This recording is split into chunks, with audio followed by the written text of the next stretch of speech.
Rated M for M-Balm.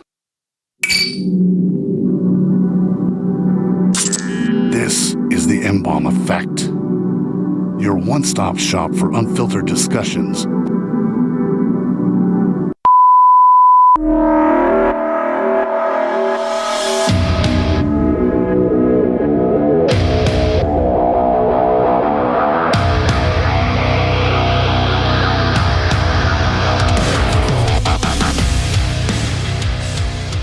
Ladies and gentlemen, it's another episode of the M-Balm Effect, and I'm your host, none other than the M-Balm, live and in living color here in the studio, but we're recording it, so it's not really live, but it's all right, because I'm here with somebody who's first time here on the show, and I'm excited for this one. Please welcome Mr. Ron Ward Jr. How are you, man? Perfect. I'm good, man. Thank you for having me. Of course, man. I appreciate it. Dude, it's I know we've been having this for a long time planned out, but how you feeling today, man? I'm good. Yeah? I'm good. You know, it's the weekend. Can't complain. There's no snow. It's a little hot, but I'll take it. Yeah, no, I hear that. You ever done a podcast before? I have never a videotaped one, but No, this is the first video audio one. it's where they get to see my beautiful face.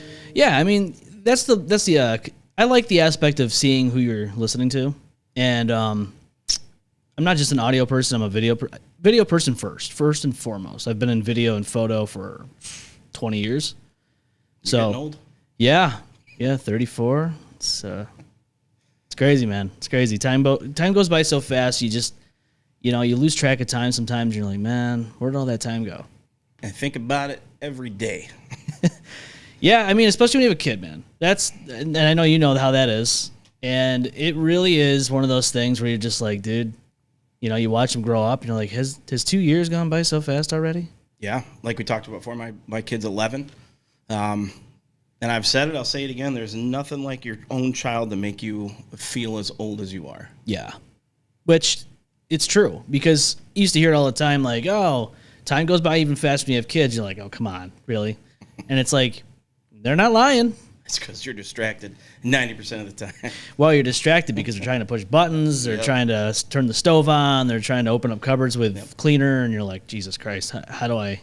And you're just constantly distracted that whole time. You never know what to safety-proof until it happens. Yeah. You're like, oh, okay. I didn't think about that. But. No. And that's just it. Like, you think about this stuff after the fact. Beforehand, you're like, dude, you don't know what they're going to get into. Like, today, I was doing something, I started smelling something burning. I'm like, what the hell is that? Well, it was like this heater that we have that's like a little fireplace. It's a fake fireplace that our TV's on. It's like an entertainment system.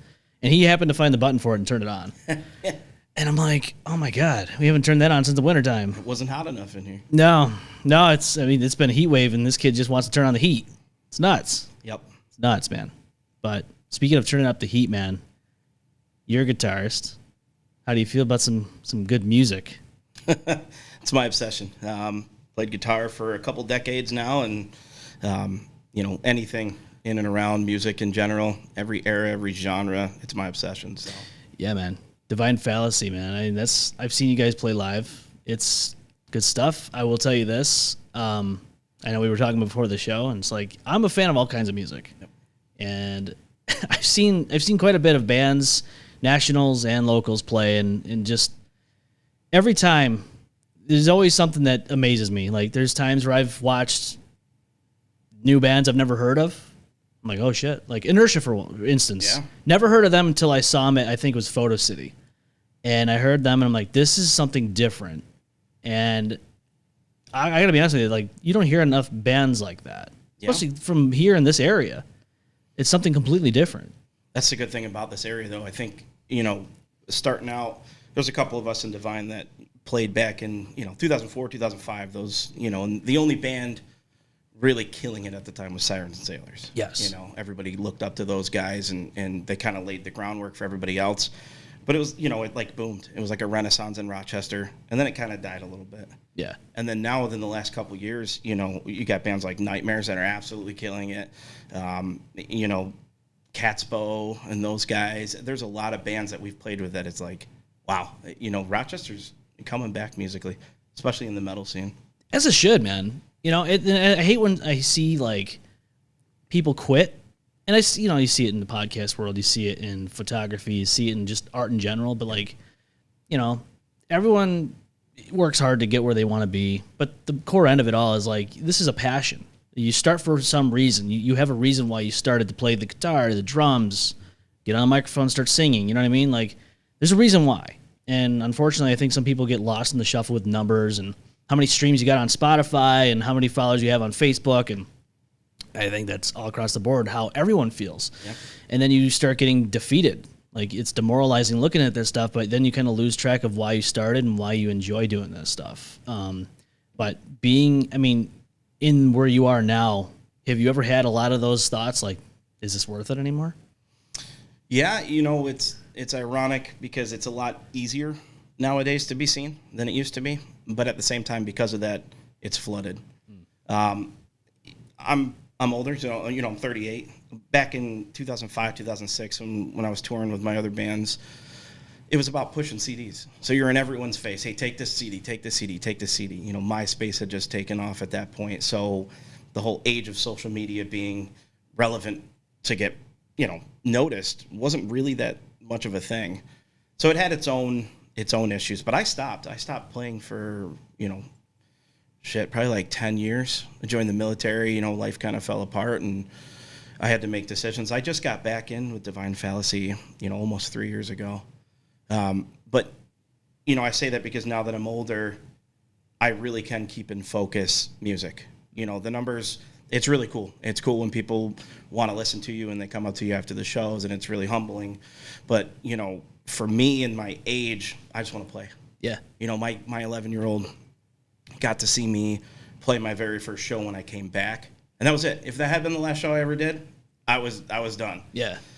So I'm at this stage in life where I'm just grateful every time I hit the stage, regardless of the numbers. That's just it, man. Like, that's a good mentality to have. And a lot of people, and I myself might included, sometimes you just get wrapped up in those numbers, but then like you get back into the core end of things, you're like, like doing this show right now, like this episode, it's like, this is what it's about. It's not about the analytics. It's not about how many graphs you're looking at going up and down. It's not how many followers you have today in total and all that stuff. It's really about what you're doing. And algorithms are a huge thing to combat. I mean, it's a nightmare on Facebook, YouTube, all that stuff. You have to Instagram's been really bad lately for algorithms on my side, anyways. I don't know if it's something to do with just Instagram and the way they're updating their stuff, but I know at one point hashtags were a thing where you needed them, and now they're not. Well, luckily I'm an idiot, so the other members of the band kind of take control of it. Like our singer Josh, he's a numbers guy. He knows exactly, where we need to be and how to get it there. And I think that's helpful because I can still focus on music. If it was up to me, I'd make one post and see what happens. That's kind of where I'm at, man. Yeah. I'm not a big social media guy. The only reason why I have it is because of the stuff I do. If I didn't have it, I wouldn't have a social media account. Yeah. So, I don't know, man. It's cool though to see how many people are out there. Vanity Strikes. Yep. They were a band that my buddy Kenny, helped start, and to see them go where they went, and unfortunately they didn't stay together or anything like that, but everyone went out and did their own thing. Some people stayed in music, other people didn't. And quite honestly, man, it's just if some people do that, they branch off, maybe they lose the interest of being in music anymore, and life happens. You have families and career opportunities, and sometimes you choose to go that route instead of stay in music. But I mean, if music wasn't something that you were doing right now, what other form of content or any type of art would you feel like going towards? That is a tough question because I don't think I've ever wanted to do anything other than music. If it wasn't playing guitar, I think one of my dream jobs was I wanted to be a music history professor, something along those lines. So it's hard to think of a content type realm beyond music because it's ever since I was a kid, it's all I wanted to do. Maybe not play it, but listen to it, talk about it. I love talking about bands. We mentioned grunge in the 90s, and I could talk for hours about that. So, if it wasn't playing an instrument, it would still the realm of music in general. Yeah. Yeah, speaking of 90s grunge, man, that's what I grew up with, man. I Nirvana, Stone Temple Pilots, Alice in Chains, Lenny Kravitz, all those 90s bands and musicians. And it's funny because you'll see somebody who's like 14 years old wearing a Nirvana shirt. Yeah. And you're like, wait a minute, what's your favorite song? They're like, what? Huh? Are you one of those guys? If somebody wears a shirt, name 3 songs. No, I'm not one of those guys, but I think about it in my head, like, do you really listen? Yeah. Do you even know who they are? Like, do you even know who Kurt Cobain was? So you got to think of the parents too. Like, my kid, he's got Stone Temple Pilot shirts that I get him and stuff, and I guarantee he could name more than most fans at this point. So you never know. Yeah. I think that's the beauty of music, is that it really is timeless. Mm-hmm. Yeah. So I can't talk about music enough. Yeah. Really. So I'm glad that my kid has taken to that. But now it's, instead of which superhero would beat which superhero, it's which band was better than which band. Yeah. All the time. That is a constant question. Yeah. I mean, there's some bands out there that are popular and I'm not really the biggest fan of, and that I would say like the Beatles is one of those bands for me. I'll take Pink Floyd any day of the week. Do you have a button for Bravo? Like, yeah, goddamn. Ah, man, I don't have the sound effects up. Usually I get them up before the lives. But, yeah, I mean, dude, I got to be honest with you. Pink Floyd is leaps and bounds, in my opinion, better in terms of just the sound. And, I don't know, I enjoy their music more. And that's just personally my opinion. Like, that's just a preference of mine. I know other people will, think, oh, well, no, I like Beatles better. It's like I'm not shitting on them for that. Like, you'll get crucified for that. Oh, I know. It is what it is, though. I mean, it's like when somebody's like, "Oh, Pink Floyd, fuck them." I'm like, no, that's your opinion. So good luck. I mean, David Gilmour is one of my favorite guitarists of all time. So yeah, I'm right there with you. But the Beatles is I guess a love-hate. I went to FLCC like most people around here did. Yeah. Did the music engineering and recording and audio and all that bullshit. And they really just kick the Beatles down your throat. Like, there was entire, sessions where it was just the Beatles. How did they do it? And I, obviously, they're big for a reason. Mm-hmm. They did a lot of really cool stuff. But I think if you take into account, like, Pink Floyd, what they were able to do in the studio, I mean, those guys just did a fuck ton of shrooms and then went into the studio and just plugged shit in. So cool what they were able to do. But, I'll give the Beatles their roses any day of the week. Yeah. I used to hate them more because it was shoved down my throat. And as I get older, you start listening to interviews with Paul McCartney and you're like, okay, these guys are big for a reason. Yeah, absolutely. It's not that I don't like them or anything like that. I prefer. No, you said you hated them on air. Did I? Yeah. I don't remember seeing it. I respect what they do. I respect what they did. They set the groundwork for bands to, come along the way and build that sound up to what they evolved into. Like, I don't know what the world would look like if the Beatles didn't exist. I'm not sure if we would even have grunge rock in the 90s. You really don't know. And it's like, you always ask yourself, what if those bands didn't happen? Yeah. What if they didn't exist? What would the world be like right now musically? Let alone just in general, but like, what would the music sound like today if those bands didn't do what they did along the way? Even like, what do you call it? Led Zeppelin and all that. Like, you just think about all those bands there, and you're like, man, Freddie Mercury. Yeah. What if he never got into music? What would life be like right now? Impossible to quantify. It's impossible to have that answer. But music in its whole, somebody else would have taken that role. Yeah. I've said for years the greatest guitarist of all time is someone you've never heard of. It's.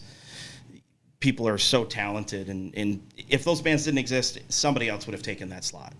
But even going back into the Beatles, who they were able to influence, it led to all of it. The Rolling Stones, their very first big single was actually a song written by the Beatles that they gave them because they were friends and they wanted to see music from their area get big. Yeah. So like the Rolling Stones, first song was a Beatles song that was written for them, and those guys are massively important to music. So 100%, man. Yeah. How do you feel about Kurt Cobain's death, man? That's a huge controversy and a conspiracy theory. You're trying to get me to say that Gordy did it? Well, I'm not trying to get you to say anything. I just want to know the truth. Like, how do you? I would like to know the truth in general, but like, I always like to pick people's brains and just kind of see, hey, what are your thoughts on it? Like, did he do it himself? Was it Courtney Love? I mean, what do you think? I mean, I probably would have done the same if I was married to Courtney Love. So I think everybody would. hard to answer any differently. But you look at. interviews with Kurt, you look at interviews, with the other band members, Ben Novoselic and those guys, and they talk about the person that he was. He hated the way that the scene was going because it was becoming commercialized. He hated being in public to that, retrospect, which I think is super common. I think it's more common because I think the people who are the loudest are the people who want to be there. Your David Lee Roths and all your enigmatic lead singers. But I think there's a lot of people that want to play music and it works out for them, and then they get into that limelight and it's not what they wanted. Yeah. And I think Kurt was a living embodiment of that, where he didn't want what was happening, and I don't know if he saw another way out. I mean, I've had a friend who was in a band years ago. We may or may not have mentioned him already, but he was in a band, and passion was there, all that stuff, but then it became like work. Yeah. And all the innards of it, like this person wants to do this person wants to do that, so it kind of got a little nuts. And so that's why this person decided it's probably best if I just walk away and do something else. And it happens. Yeah. It's not unheard of. And so with that, it's like nobody knows what's going on through somebody's brain. We could sit there and look at somebody and they're jamming out on stage and they're having a good time in the moment, but what's going on behind the scenes? You don't know what's going on behind closed doors. And with Kurt Cobain, it could be just very well that. Like, maybe he was in a very dark place and, it sucks, but like, what could anybody do to prevent that from happening if you don't know? At the end of the day, especially with mental health, I think there is a large aspect of it that comes down to the individual going through it. Do you want to get better? Do you have the capability to get better? Like you said, who knows, if Kurt even had the will to get better. I think when music becomes work, it's very tough because, any art, any creativity is birthed through passion. Yeah. If you lose the passion, you're just putting out cookie cutter bullshit at that point. Yeah, you're just you're phoning it in, and people can, who's phoning it in at that point. You're just like, okay, that's just, it's night and day. And when it comes to like Lane Staley, he was somebody that people knew had a problem. Yeah. Addiction and mental health kind of go hand in hand, and he was at that point in life where he went through it. He knew what he was doing. He knew that he had a problem, and he isolated himself to a point where he got away from the band. Yeah.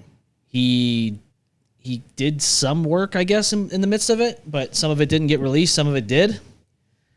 And then for 2 weeks, nobody knew where he was. His mom, was wondering where he was. They found him dead. He OD'd. And she even claimed in the interview or whatever that she had, that when she went in there, it was almost like looking at a wax figure of her son just on the couch because it was so unbelievable. I can't even imagine. Yeah. That one hurt more.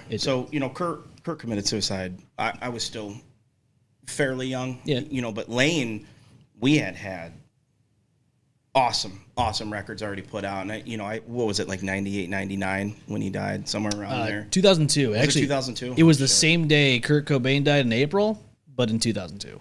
Nuts, right? All those stories are so weird. Like Dimebag Darrell got shot on stage. Yeah. On the anniversary of John Lennon getting shot. Right. Like, what the fuck? Unheard of. Like, and I remember when that happened too. Yeah, that was like December 2003. 2004. Was it 2004? 2004 on that one. Oh yeah, it might have been. I don't know. You sometimes you get mixed up with them, but yeah, that was nuts. Unheard of. That's my favorite band of all time, Pantera and Van Halen. So that one, I remember my dad calling me while I was at school, and I was like, "No, he doesn't call me while I'm at school." Something's I had like a going track phone. It's 2004. Yeah, and I just bawled my eyes. I was like, "Holy shit!" Like somebody went up on stage and killed him. Yeah. Like that's fucking wild. And then that guy got blasted. Yeah. They got him. Yep. But like, you always think to yourself, I know the world we live in right now is just nuts, and it's crazier than it was even back in 2003. But like, you ask yourself, how did this guy get in there with a shotgun? Yeah. You know what I mean? Climb the back fucking fence. Things are different now. I think that situation in particular probably changed. Yeah. The way a lot of this goes, trying to get in the shows.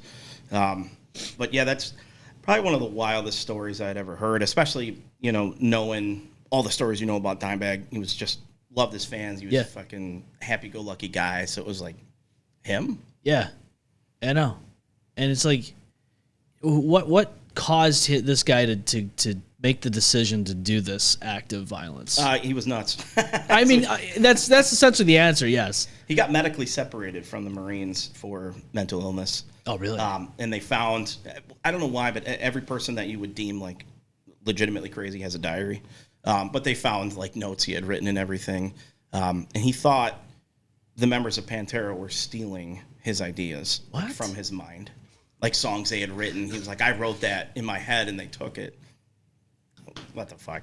It's like there's a radio host out there and he says that there's somebody who's like claiming that he was talking to them through the radio and all that stuff, and it's like, those people should just turn off the radio, turn off the TV, and seek some help. Yeah. At that point. Too far gone, maybe. I don't know. Yeah. But, the mental health crisis that we're witnessing today has gotten out of control. And I know that as society, we have done certain things to kind of make it a little bit better, but we're just not there yet. Yeah. Obviously, we know what happened with the Dropout Kings. That was hard hitting. Yeah, that's. He was a father. He was a husband, and to see that, it's like, it resonates with you because we're all going through something. Yeah. And especially with that situation, you're like, and it's not that he didn't love what he did or anything like that. He did. He loved the music that he made. Wasn't close with him, didn't know him, but I have friends, that did, and it's one of those, no idea. Yeah. No idea that was going to happen. I think that's, not the saddest part, obviously, them being gone is, but one of the saddest parts is just having no idea. Yeah. Not being able to reach out and ask for help. I think we're in the month of June. It's Men's Mental Health Awareness Month. Yeah. I'm so happy that is brought to the forefront, that's something that's talked about. Yeah. Especially, having been in the military, it's so prevalent. Yeah. A couple friends, committed suicide, and same thing, wife, kids, all that stuff. So I really appreciate that there is at least some sort of movement, some sort of time where it's brought up and we talk about it. Because what's the stat? Like men's suicide takes up like over 60 or 70% of all suicides in the world. Yeah. So, I like that it's talked about. Yeah. And I try to bring it up on this show a lot because, this show, we talk about everything. There's on a normal format, we just continuously talk about like things that have happened in the area or around the world and stuff like that, and crimes and all that crazy stuff. But I like to bring up mental health because honestly, that's something that we all can relate to, in one way or shape or form. And I go through it myself, and I think it's an important discussion to have. And some people are afraid to talk about it for whatever reason, and you can't be. And I get it. Like sometimes in our own brain, we're like, oh, we're better off not here. Like people would be better off if I wasn't here. Like your brain says stuff like that, but reality hits and you're like, no, that's not true. It's not true. And some people just can't get through that barrier. But luckily there's music that exists, and that's a part of a coping mechanism that we can help alleviate some of those issues with. For me, it's music. It's the stuff that I do here with the show. I do photography and all that stuff. I go to the gym. It's stuff like that helps me get through whatever I'm going through, because if I don't have those things, forget it. It's going to be a miserable time.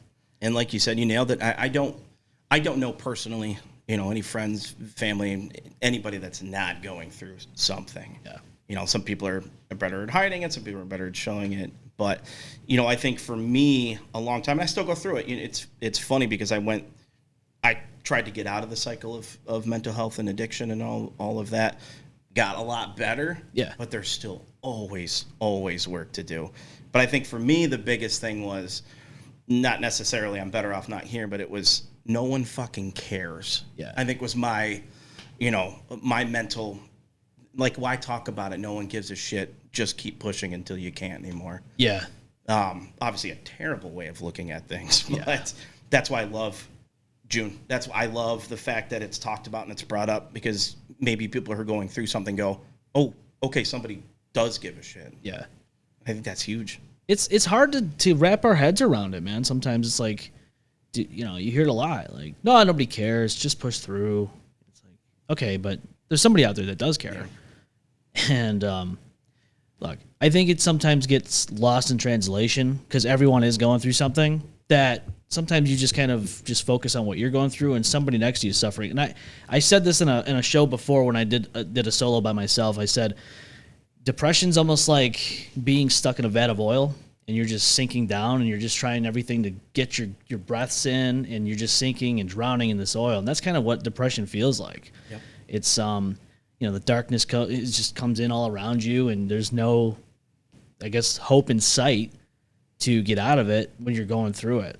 And then on other days, it's so clear. It's like, man, even though I felt like that, I don't feel like that now. I can actually think logically and reasonably. And I really just, I don't know, man. Maybe it is a chemical imbalance that is doing it, but I think there's a whole bunch more things going on. Just part of it is, sure, it's chemicals and all that stuff in our brain. But at the end of the day, I mean, look at the climate we're living in. The world's nuts. Yeah, it's just not good. You got social media just throwing it all in your face at all times. All the time. It's a mixture of everything. It's how you handle it, though. But as cliche as it sounds, music has saved my life multiple times. Yeah. Just being able to get it out and then kind of memorialize it. Like this song, even if it's a super depressing, sad song, is immortalized that this was a victory. I, instead of doing something internally, got it out, and now it's saved. Like my buddy Aaron, best friend on the planet, love this dude to death. I play guitar in a band with him. The amount of songs that we've written that were so personal and close to the chest that we were able to get out, like I needed that. So, the tough part is, what about people that don't have that outlet? Right. Yeah. Yeah, you got to have an outlet. I don't care who it is. Somebody's got to have an outlet of just getting something out of there. Creativity is one of those things. And if you have nothing like, hobby-wise or anything like that, you're kind of stuck in a situation where, you don't feel like you have a purpose. Not like, sure, you might have a job, but like, is that your purpose in life? Like, purpose of the job is to help you live your life, not to be your life. Consume you. Yeah. So you have to find something that you're good at. You have to find something that gets your mind off of the things that are, really dark and dreary. And and sometimes the stuff I do on this show is dark and dreary. And I'm just like, man, but then I think to myself, at least I'm not living it. But at the same time, it is kind of like the world we live in. I'll be honest, you don't even need to be good at something. No. Like just doing it. Find something that makes you happy. If you draw stick figures and that's all you can do. If it makes you happy, fucking do it. Yeah. We only live once, so do something, get it out there. Find something that you can't pick up with your hands. Yeah. And I think that was really important to be able to do that. Like, yeah, you could put your sole purpose in your kids and your family and your wife or husband, which is important. But I think it's also important to find something that, like you said, like you create. Yeah. Like that you can't pick up unless you put it out there. People get so scared to start. Yeah. They're like, oh man, I'm going to suck at this. Well, of course, you're going to suck at it at first. I sucked at this when I started. Everybody sucks at something at first. I still suck at guitar, but I love it. I beg to differ. On that one, but that's just me. No, but seriously though, like, the fear of starting, that should not paralyze you to the point where you don't do it at all. And it happens. Or you start, you don't get the benefits overnight, and you quit. Yeah. You got to give it time. I mean, I think about it all the time. I'm like, dude, I probably quit this podcast thousands of times already in the 6 years that I've been doing this, but I still go on. And the thing is I always think to myself, who else is going through that in music? Who else is going through that in another project? Like, how many times have you quit, so to speak, in your time? Like I said, I played one of my last shows in probably 2010, and I didn't hit the stage again until 2022. It's a long time. So it was a very long time to step back. Cosmo Pusateri, our original bass player, is absolutely killing it right now. He got me out of it. Yeah. But it took months. I remember when he came up to me and he was like, hey, my old band, Divine Fallacy, they broke up for a little bit. It's getting back together. I know you play guitar. And I said no for the longest time. I was like, bro, I'm not getting involved in the drama. I'm not getting, like, it costs so much more money than I have these days. I got a kid. He was able to whittle me down by lying to me and telling me none of those things will happen. If anyone tells you bands are not full of drama, they fucking lied to you. Oh my God, man. It's always something, bro. Yeah. It's always something. And I've gotten in, I don't consider myself part of the music scene, but I've been involved in one way, shape, or form. You know it. And I've been in between certain things, and it sucks. And it's like you have two people, or let's just put it that way, two people you're friends with, they're on the opposite ends. Like, you just want to be mutual. You don't want to get involved with that stuff. They got a beef, whatever they got going on, do your thing. I don't want to be a part of it. You know, there's certain things I may agree with and disagree with on both ends, but that doesn't mean I want to be a part of it. And then you have certain people that want to drag you into it, like, oh, hey, man, you should really believe how we believe things, and you should jump on our side. And at the other side, oh, you should jump on our side. It's like, dude, shut up, play some music. Who cares what the fuck they're doing? And don't get me in this, because I have nothing to do with it. Yeah. So, I mean, when you're stuck in the middle, that sucks. But, you know, as far as, like, the inner workings of a band, it's a relationship, flat out. I'm unfortunately married to 4 other dudes right now. Yeah. But at the end of the day, every relationship takes work. Yeah. You know, and as long as everybody is willing to work, like, that's how we do it. You know, like Divine, we've had our struggles and issues. We don't fucking post it on social media. That's just it. But we work through it. You know, we talk. We're all friends. We're all there for each other. At the end of the day, we just want to put out music. So. That's it, man. That's what it's about. It's about the music, and people lose sight of that stuff, and more so, like, you see people, like, get more into the social media aspect of it, and then they start more weird posts about, you know, cryptic posts about the other people that they're trying to, you know, feud with. And it's like, dude, that's not what it's about. Oh, we stay out of all of that. You'll never see us make a post about any sort of drama that's going on. Shouldn't have to, man. You gotta put in the work, though, you know, and the thing is that we've made a lot of good friends in the music scene too. So, like, the opposite is also true. Yeah. Like, Nightmares took us under their wing when we first came back and put us on some really big shows, and we were out there and you know, we're able to show ourselves off, and it was such a good jumping point. And now we're able to do the same thing. You know, we had our headliner last year, and it was so cool to put bands on there that we loved. You know, like I had said, Catsbow, Shepherd of Rot, A Greater Danger, a lot of these guys. It's so cool to be able to do that too. Yeah. Say, hey, don't worry about us. Take a look at these guys. You know, these guys are really killing it. It's honestly what it's about, man. Like, you know, everybody talks about the scene and, oh, it's this and it's that. And you got the pitchfork and torch people. And it's like, yeah. But here's the thing. Like, don't you want to see other people succeed too? Yeah. Like, don't you want to see people from your hometown succeed along with you? It shouldn't be a, well, fuck this person, I'm gonna outshine this guy, and oh, now this guy's got allegations because I posted something on here on purpose to fuck up their whatever the case may be. And we've seen that countless times. And, you know, whether or not some of that stuff may be true or not, it depends on the situation, obviously. But, like, I think that's the go-to nowadays is like, oh, this person did something horrible, and it's like, okay, well, where's the proof? Where's the evidence? Oh, it's prevalent. You know, we're in a culture right now that uses defamation to their own advantage. Yeah. But like you said, just going back to it, watching these bands and what they do, like, I felt like An Easy Death has played with us several times. Love those guys. Yeah. And it's cool, like, to see what they're doing.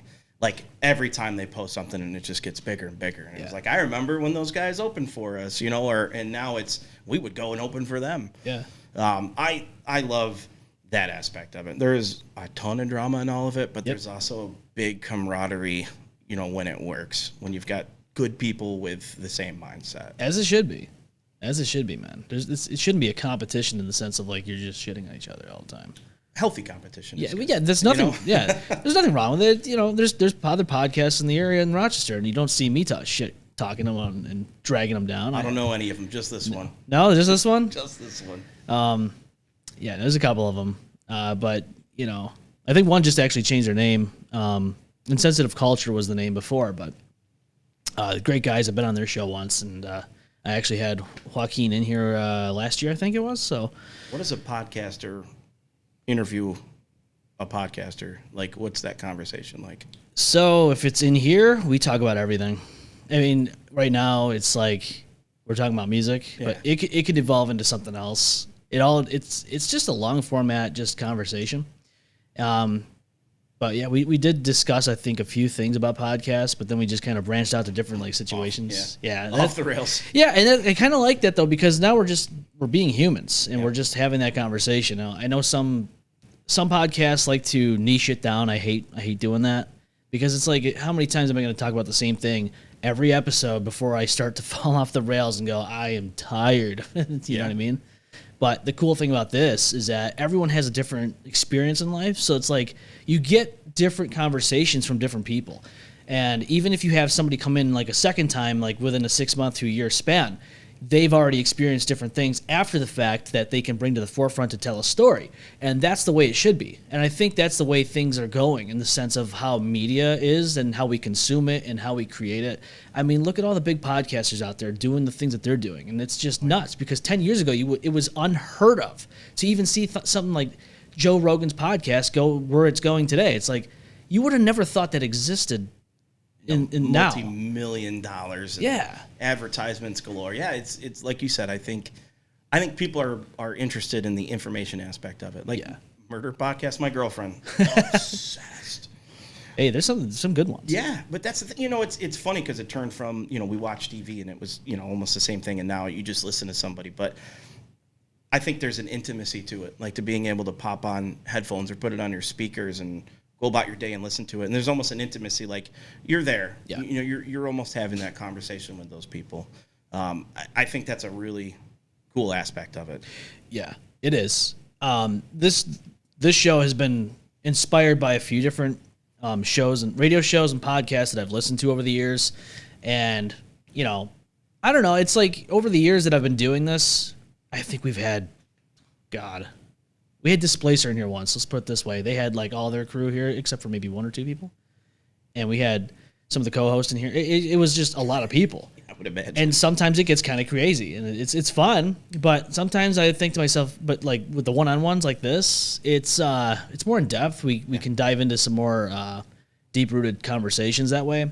Whereas like something different like that, we're just having a fun time. We're talking about different stories. Like they talked about a time in Philadelphia, I think, that when they went down there, and it was cool. And there's this, but it's yeah, I don't know, man. It's every show is different in this on the M-Balm Effect. So, but like doing these one-on-ones though, you get to kind of dive in deeper and not have the distractions. Yeah.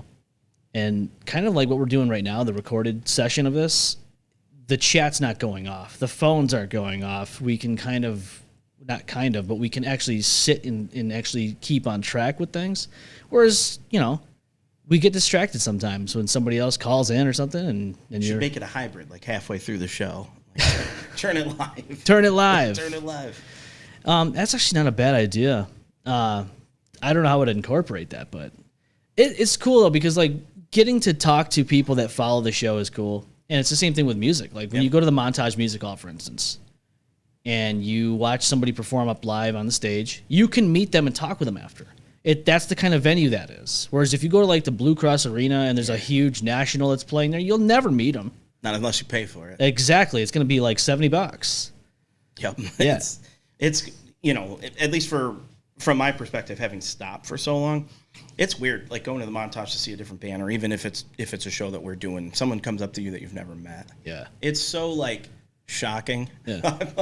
I think, and I'm also such like a internalized person. I'm like, stay away. Not like that, but like they come up and they'll talk, and I'm like, me? Like, yeah. What can I do for you? I maybe I have a pick. Like, do you want it? Like, I feel like there's almost like this dog and pony show. Not that I'm required to do anything, but I feel like I should. Like if someone comes up and talks to me, like I want to make it memorable for them, but I don't know how because I'm just a normal guy. That's just like I can't imagine getting to that level. Like Motionless in White and Dayseeker and all those guys that are absolutely killing it. Ice Nine Kills. Do you create a persona that you carry? You know what I mean? Like, because even at that point, if I did a meet and greet, I would be like, oh my God, someone paid to meet me. That sucks. Yeah. I don't have anything to offer you.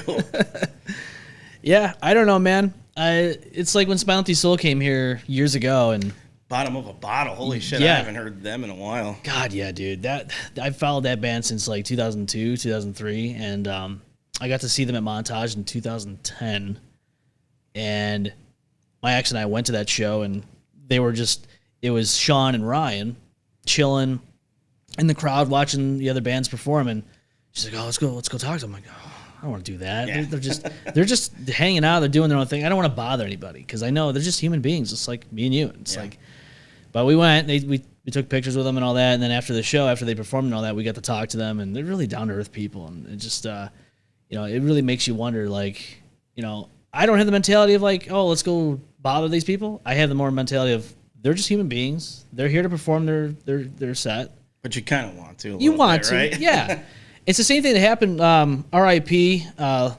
Luke Harper, otherwise known as Brody Lee, if you're in the wrestling realm. I met him because he was a Rochester native. He actually lived I heard he was an awesome guy. Oh, dude, he was. He lived like 9 minutes away from this house right now before they moved to Florida. That's crazy. And we were at a restaurant, and somebody's like, "Oh my God, Luke Harper's here." He was still working at WWE at the time. I'm like, "Oh, that's cool." And everyone's like, "Oh, we should go say hi." I'm like, "Dude, the guy's eating his food with his family. I don't want to bother him, So he ended up getting up and walking out of the establishment, and everybody started getting up and just kind of like we went. It was my sister, my niece, and all that. And we took a picture with him. Really cool guy though. Like we talked for a little bit. Very down to earth, very approachable. But at the same time, I'm like, dude, if I was in his shoes, I don't know how I'd feel about that. Well, I think that's what you want, like what you described before. So I always have this internal monologue of like, I get nervous meeting someone who I don't have a prior relationship with because I feel like I'm supposed to make this moment big for them.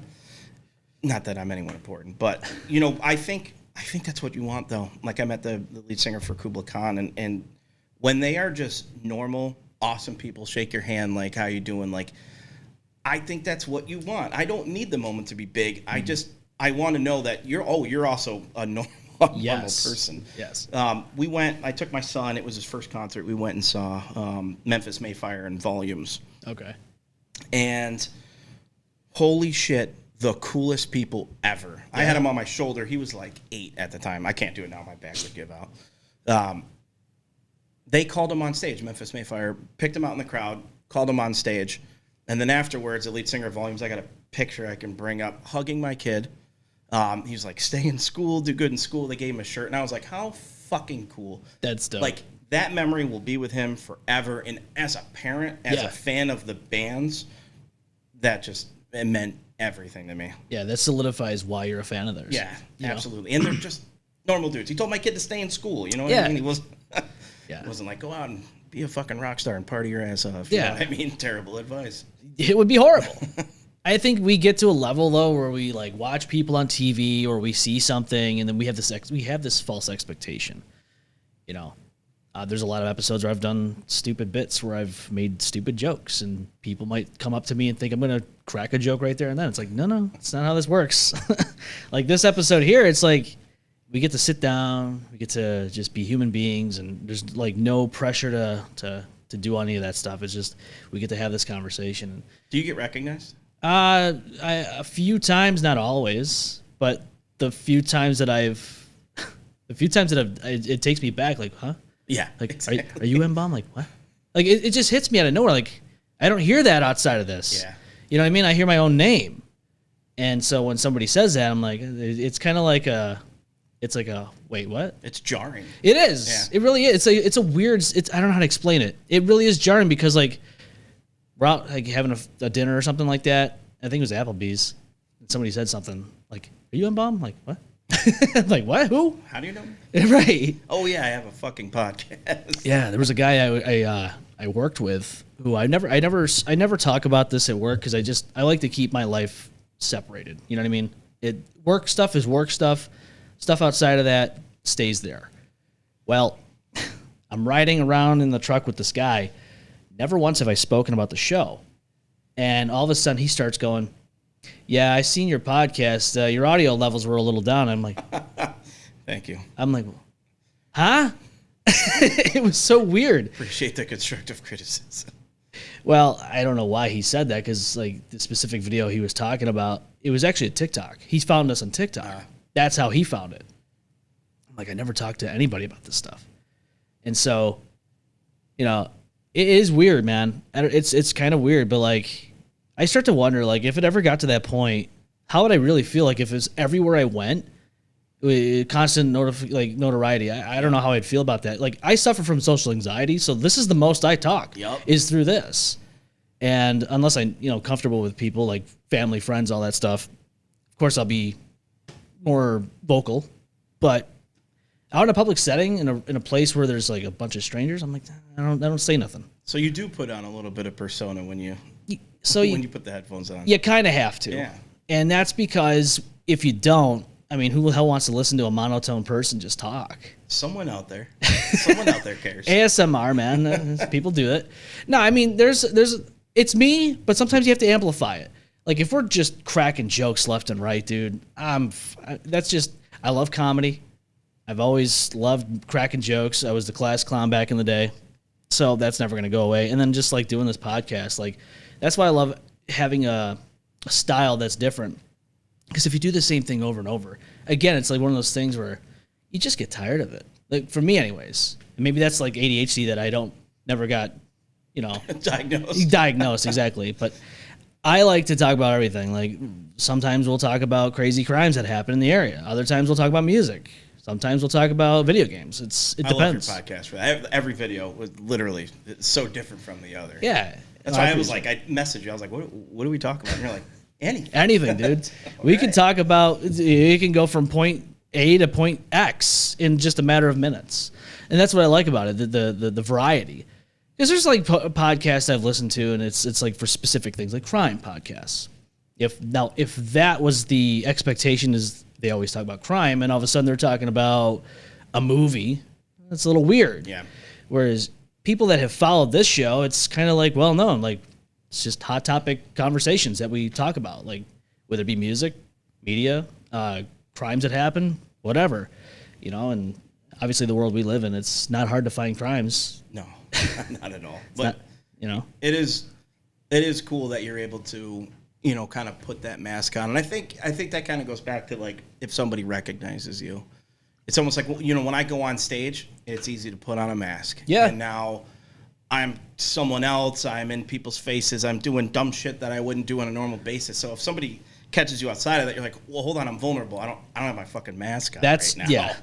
Like who you see and who you think I am are two different people. Yeah.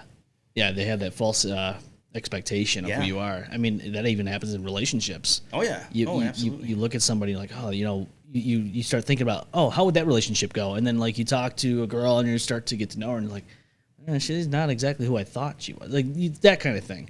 It happens with that, too. The facade goes away after time. Yeah. But that's what's cool about this is, like, and even in music, you kind of, and I don't know about you, but if you write, like, lyrics and all that of your own personal experiences, you kind of understand where they're kind of coming from, and that's how you relate to people. Yeah. But, again, not every band writes music that they've experienced. I mean, obviously, like Eminem talking about some of the things he did, that was something he personally went through.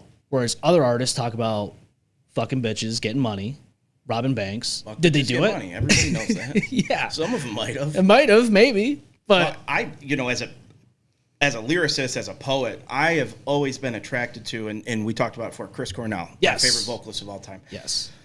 Excuse me. I love lyrics and poetry that they never tell you what it means. It like if I write something, I like to be, as kind of all over the place as I can. I like to be more illustrative, but also like I'm not going to tell you what the song's about because what it means to me could mean something completely different to you. I like when you can connect to a song in that way. Like Black Hole Sun, the greatest lyric ever written, in my opinion, is Heaven Send Hell Away, No One Sings Like You Anymore. Ask him what the fuck that meant. He'd be like, well, you tell me what you think it means. That I love. That is my favorite. Like, if I don't like cookie cutter bullshit lyrics. Like, there's no thought. You know exactly what the song's about. Sometimes something calls for it, but I love a song being personal to me on that level, where this song means to me something completely different from what it means to you. Yeah. And that's just it. Like, that's the whole reason why it's done. is because somebody, even books, literature, everything, and some people might they might consume it differently and be like, okay, this is what it means. But you're right. What would he say? What was those lyrics to him?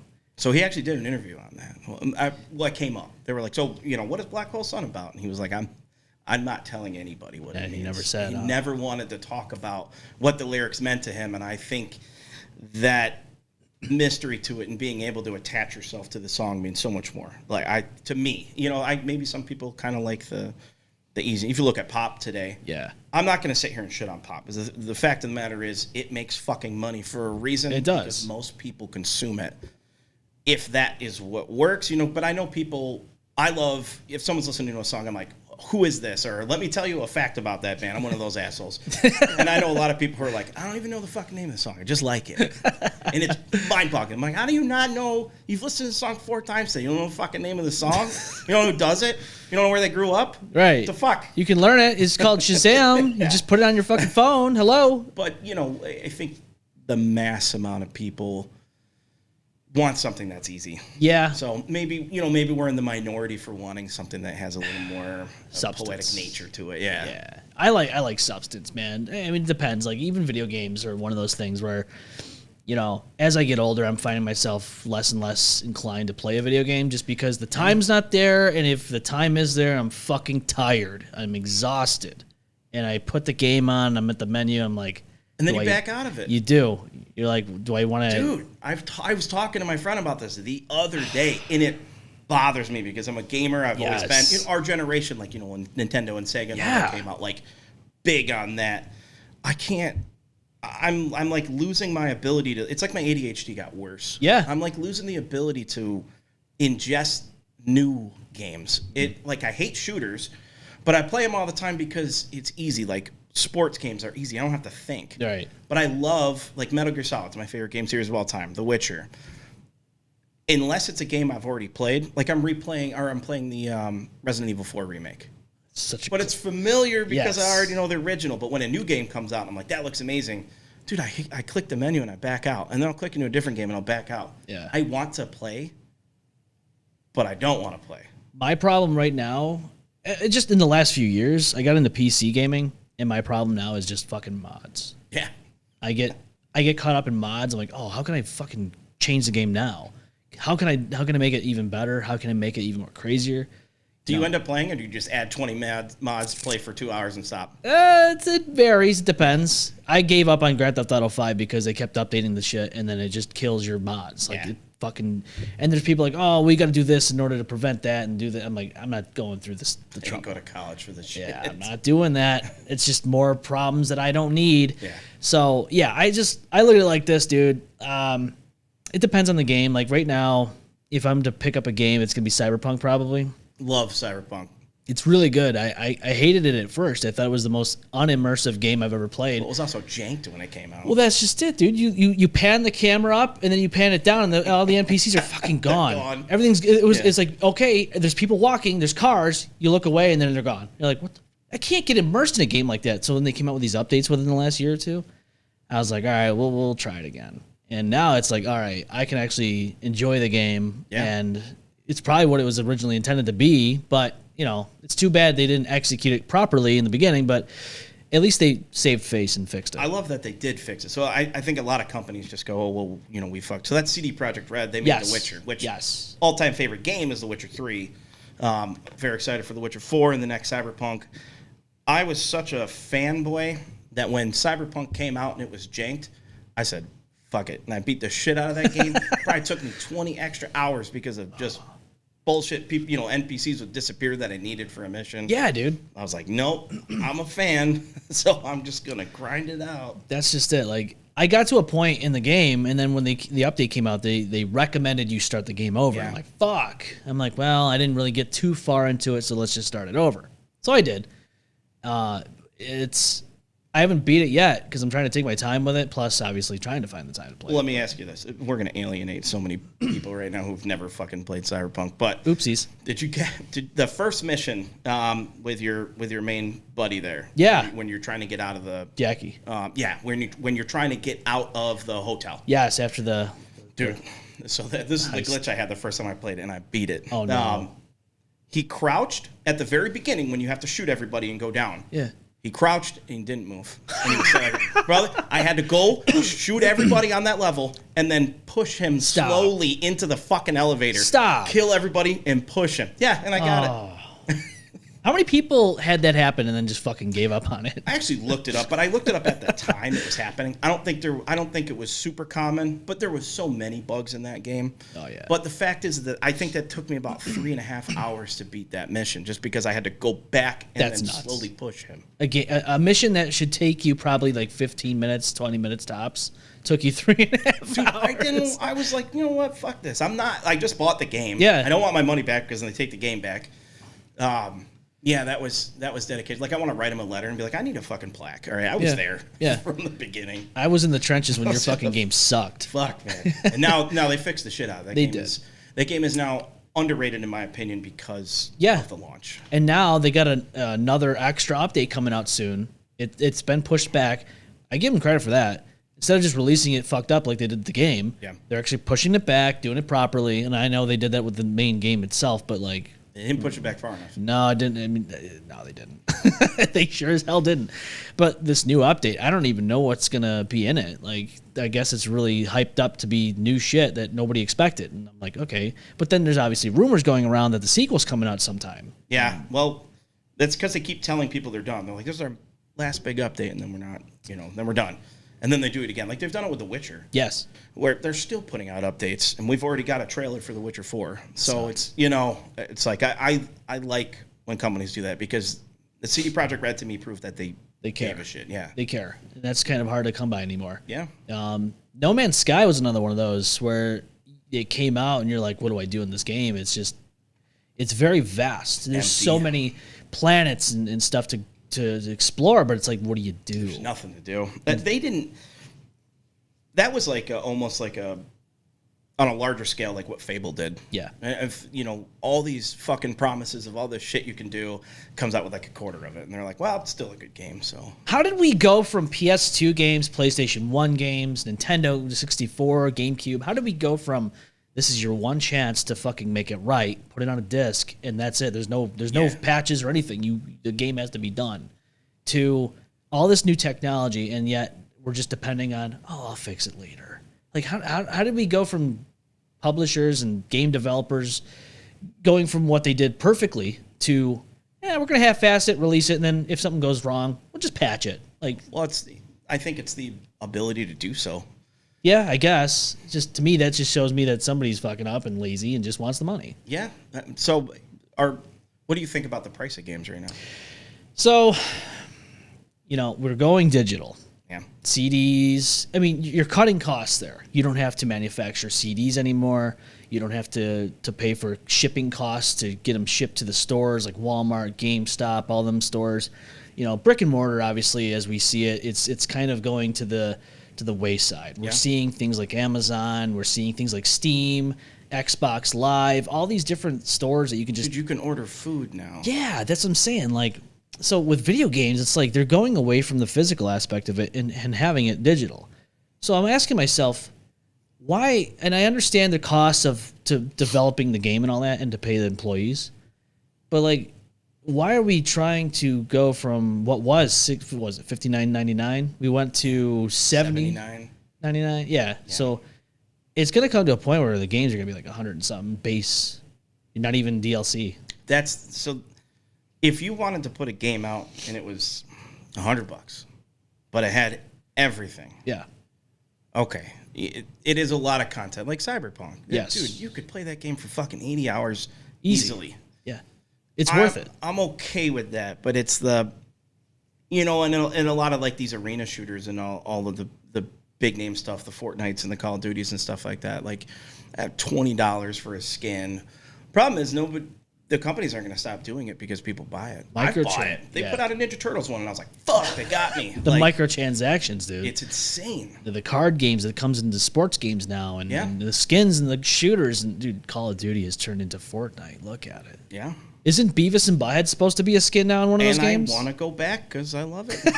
I'm like, I'm like picketing outside, like, fuck you guys. But I'm not eating the merchandise. I'm like, fuck, I'm doing both. Yeah, it's a double-edged sword, to be honest with you. As a gamer, it's like, what's the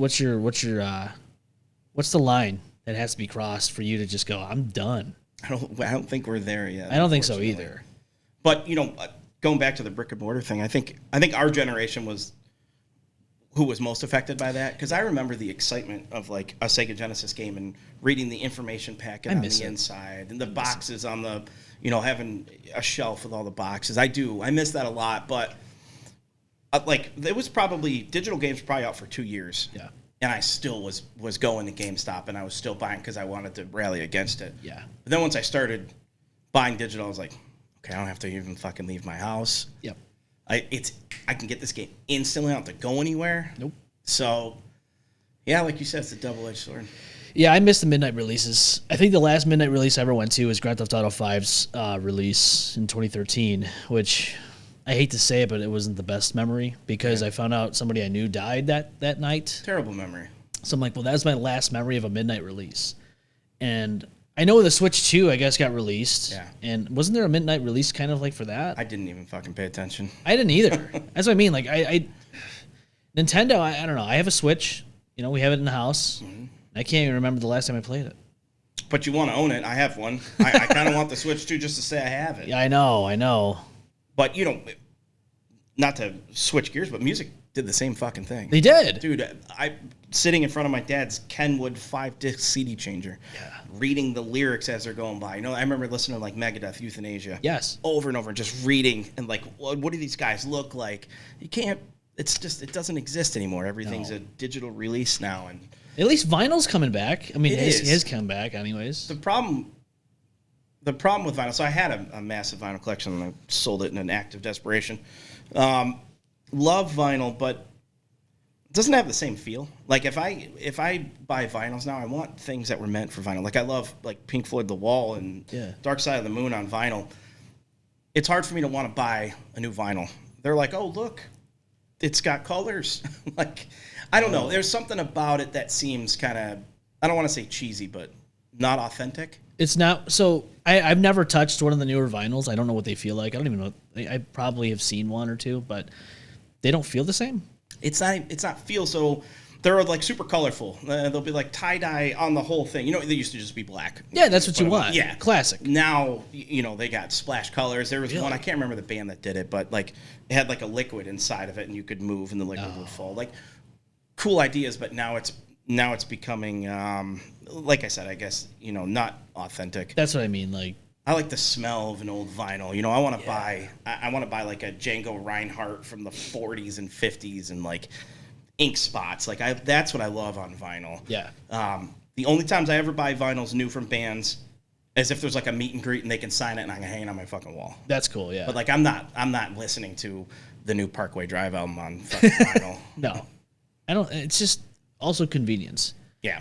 I hate to say it, but the smartphones have made it so that way we're so used to convenience. All you got to do is pop up Apple Music, Spotify, whatever, even YouTube, and there's a song right there. You don't have to dick around with tapes, CDs, vinyls. You don't have to do anything. You just hit the screen and it plays, and you're like, it kills the immersiveness of it, though. It does. Like you remember, like a band would come out, like at least specifically for me, I remember when Best of Both Worlds from Van Halen came out there, and it was going to have 3 new songs from Sammy Hagar on there.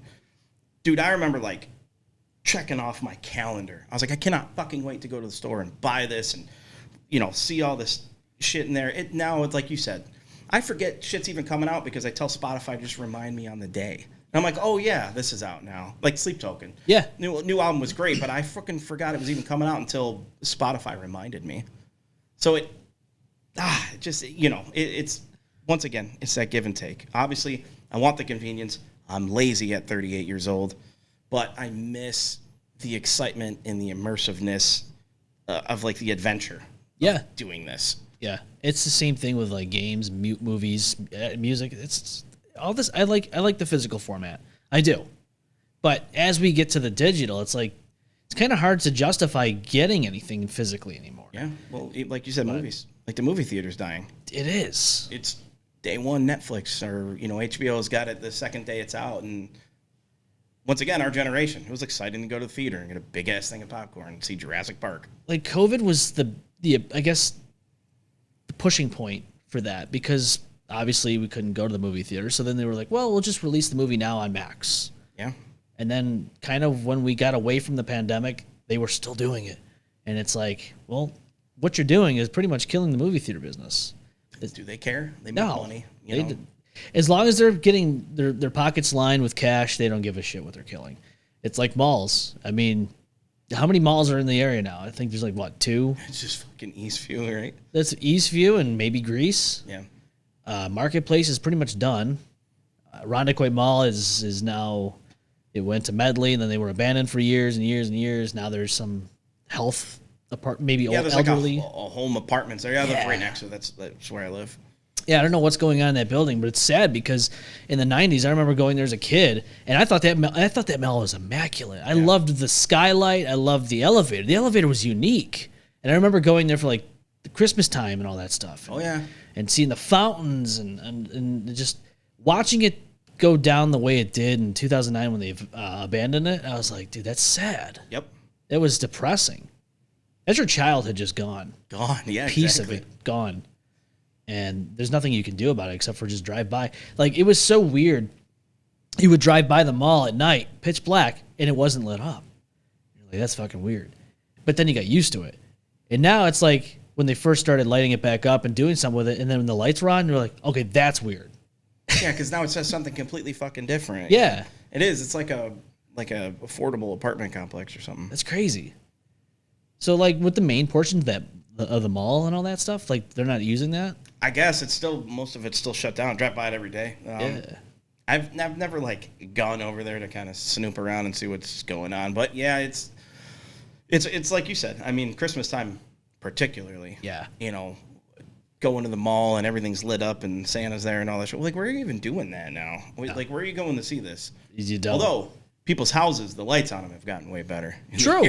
True. Shit's kind of crazy now. But. There's a neighbor over here in this street over here. They have these lights that sometimes they're like just regular lights. Sometimes they're kind of doing the thing, and then sometimes they're just strobing out. Yeah. I'm like, holy shit, dude. You could set it to music. Like, there's that video of that guy that had like Slayer and Metallica, and the lights would, but like, okay.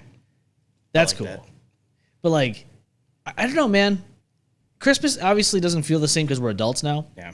But in just totality, it isn't the same. Because if the malls are shutting down, where are you going to take your kid to go see Santa? It's going to get better and better for you because of that, though. You think so? But kids, like, there's like this magic range where your kid's like old enough to still believe in like the magic of it. Yeah. That as a parent is fucking awesome. Like Christmas as an adult, way better than when I was a kid because of, you know, having kids for me. But then they get older and, you know, the magic is gone and Santa's not real and blah, blah, blah. If you're a child watching this, Santa's real, wink. Don't believe him.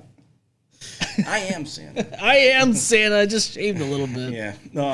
Yeah. So the magic for kids is still there. Yeah. And so like you're going to hit, when he hits that age, it's so fucking fun. Dude. I know, I gotta say, like, Christmas for like the longest time, it just goes like, okay, whatever, you know. It's cool because you get to hang out with family, but now that you know, my wife and I have a son and we have things to like look forward to now, it's a little different, you know. And I think it'll be better this year than it was last. I mean, when he was like 1 year old, it's like he'll hit that age where like the magic is. I remember my mom would take me out. We would throw fucking carrots on the roof for the reindeer. Like, had I taken a ladder up there, I'm like, wait. Oh, the carrots are still here. But, you know, it's just little stuff like that just really makes it magical. Yeah. You want to talk about the world going towards a dark area.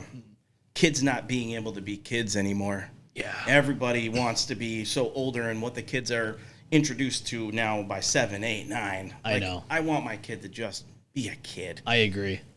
The tablets, the smartphones, that shit is... It's diluting everything that they should be doing. Dude, we were on our bikes from sun up to sun fucking down every day. No cell phones. Didn't have Parents any are of just stuff. hoping that you came back. Lights are on at night. Yeah. You better go home. Yeah, dinner's ready. I fucking miss that. I miss that.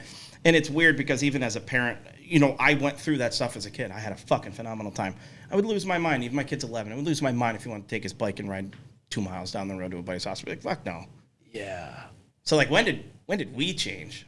You know? I think it was when we decided, well, not even decided, it's when we witnessed the stuff that's been happening in our lives, like with the world. My dad always told me this. He said, you know, and I both right and wrong, but he always said, I don't think the world's changed that much, but you know more. He's like, back in the day, we got a newspaper.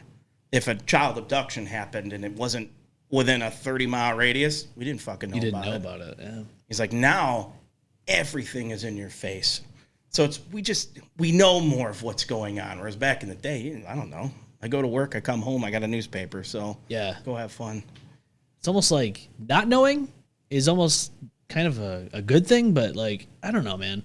There's pros and cons, but yeah, you have literally in the palm of your hand a wealth of knowledge. Whether it be good, whether it be bad, this is on you all the time. Yeah.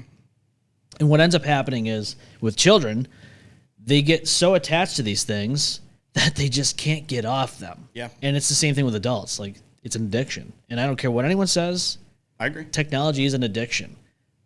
I think we all fall victim to it. Sometimes I catch myself and I'm like, do I really need to be fucking scrolling right now? Like, most of the time I'm on my phone trying to like do different graphics or try to like get different ideas or I'm, you know, whatever the case may be. It's most of the time doing stuff like that. But, you know, sometimes you find yourself on like Instagram or TikTok scrolling or YouTube and you're like, do I need to be doing this right now? But children, man, it's like you said, they're losing their childhood. Like, nobody wants to go outside anymore.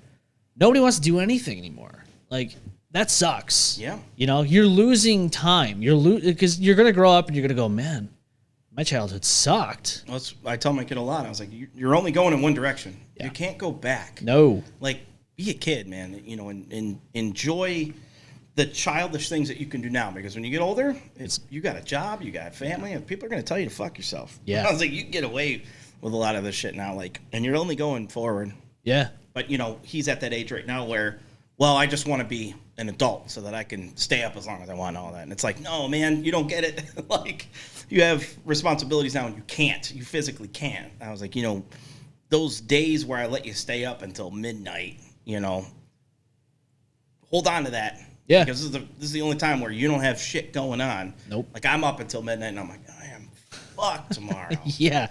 You're like, man, 5 o'clock comes early. Yeah, dude. Yeah, children die. We didn't even realize it. I don't think we realized it as kids. You don't. You don't. You don't. It's part of growing up. I wanted to be older. Yeah. It's weird because now, I don't know if any other generation had this. I think we're more susceptible to this now because we have the social media aspect of it. But like, you get these nostalgic TikToks and shit like that. And like, you get those little songs that go with them. That, dude, like, I download those. Yeah, dude. But is it just me or is everyone in our age group doing this? Well, I think our generation, you know, it's so weird to say it, but they talk about it a lot. Like, the generation that you and I are in, we went from nothing, you know, newspapers and bikes and all of that, no cell phones, to it. Yeah. So, like, my kid, your kid, like, this is all they've ever known. Yeah. So, my dad, you know, he was already well into his 30s before all of this started to happen. Like, we grew up with it.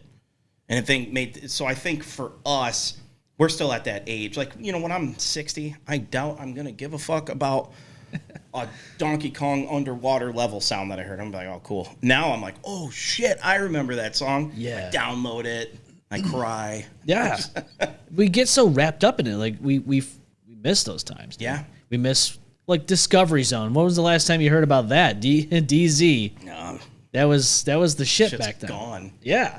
Or like those book fairs that you had in elementary school. You see those pictures with that music on. You're like, fuck, I remember that. I feel like all the kids that I was friends with always got all the books they wanted. My parents were like, nah, you don't need that shit. So I had like FOMO my whole life. Yeah. Yeah.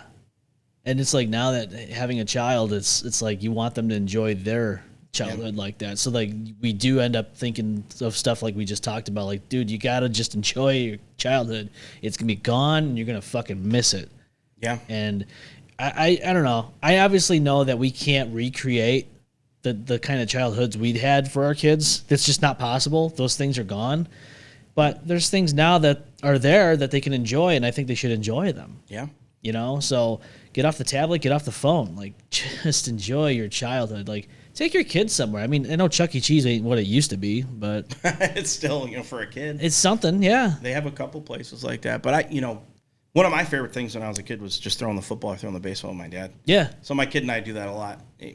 It's funny because I still think even now it's more for me. yeah. Because he's like, all right, cool, it's hot. Like, can we go inside? I'm like, no. You're going to throw this fucking football 5 more times.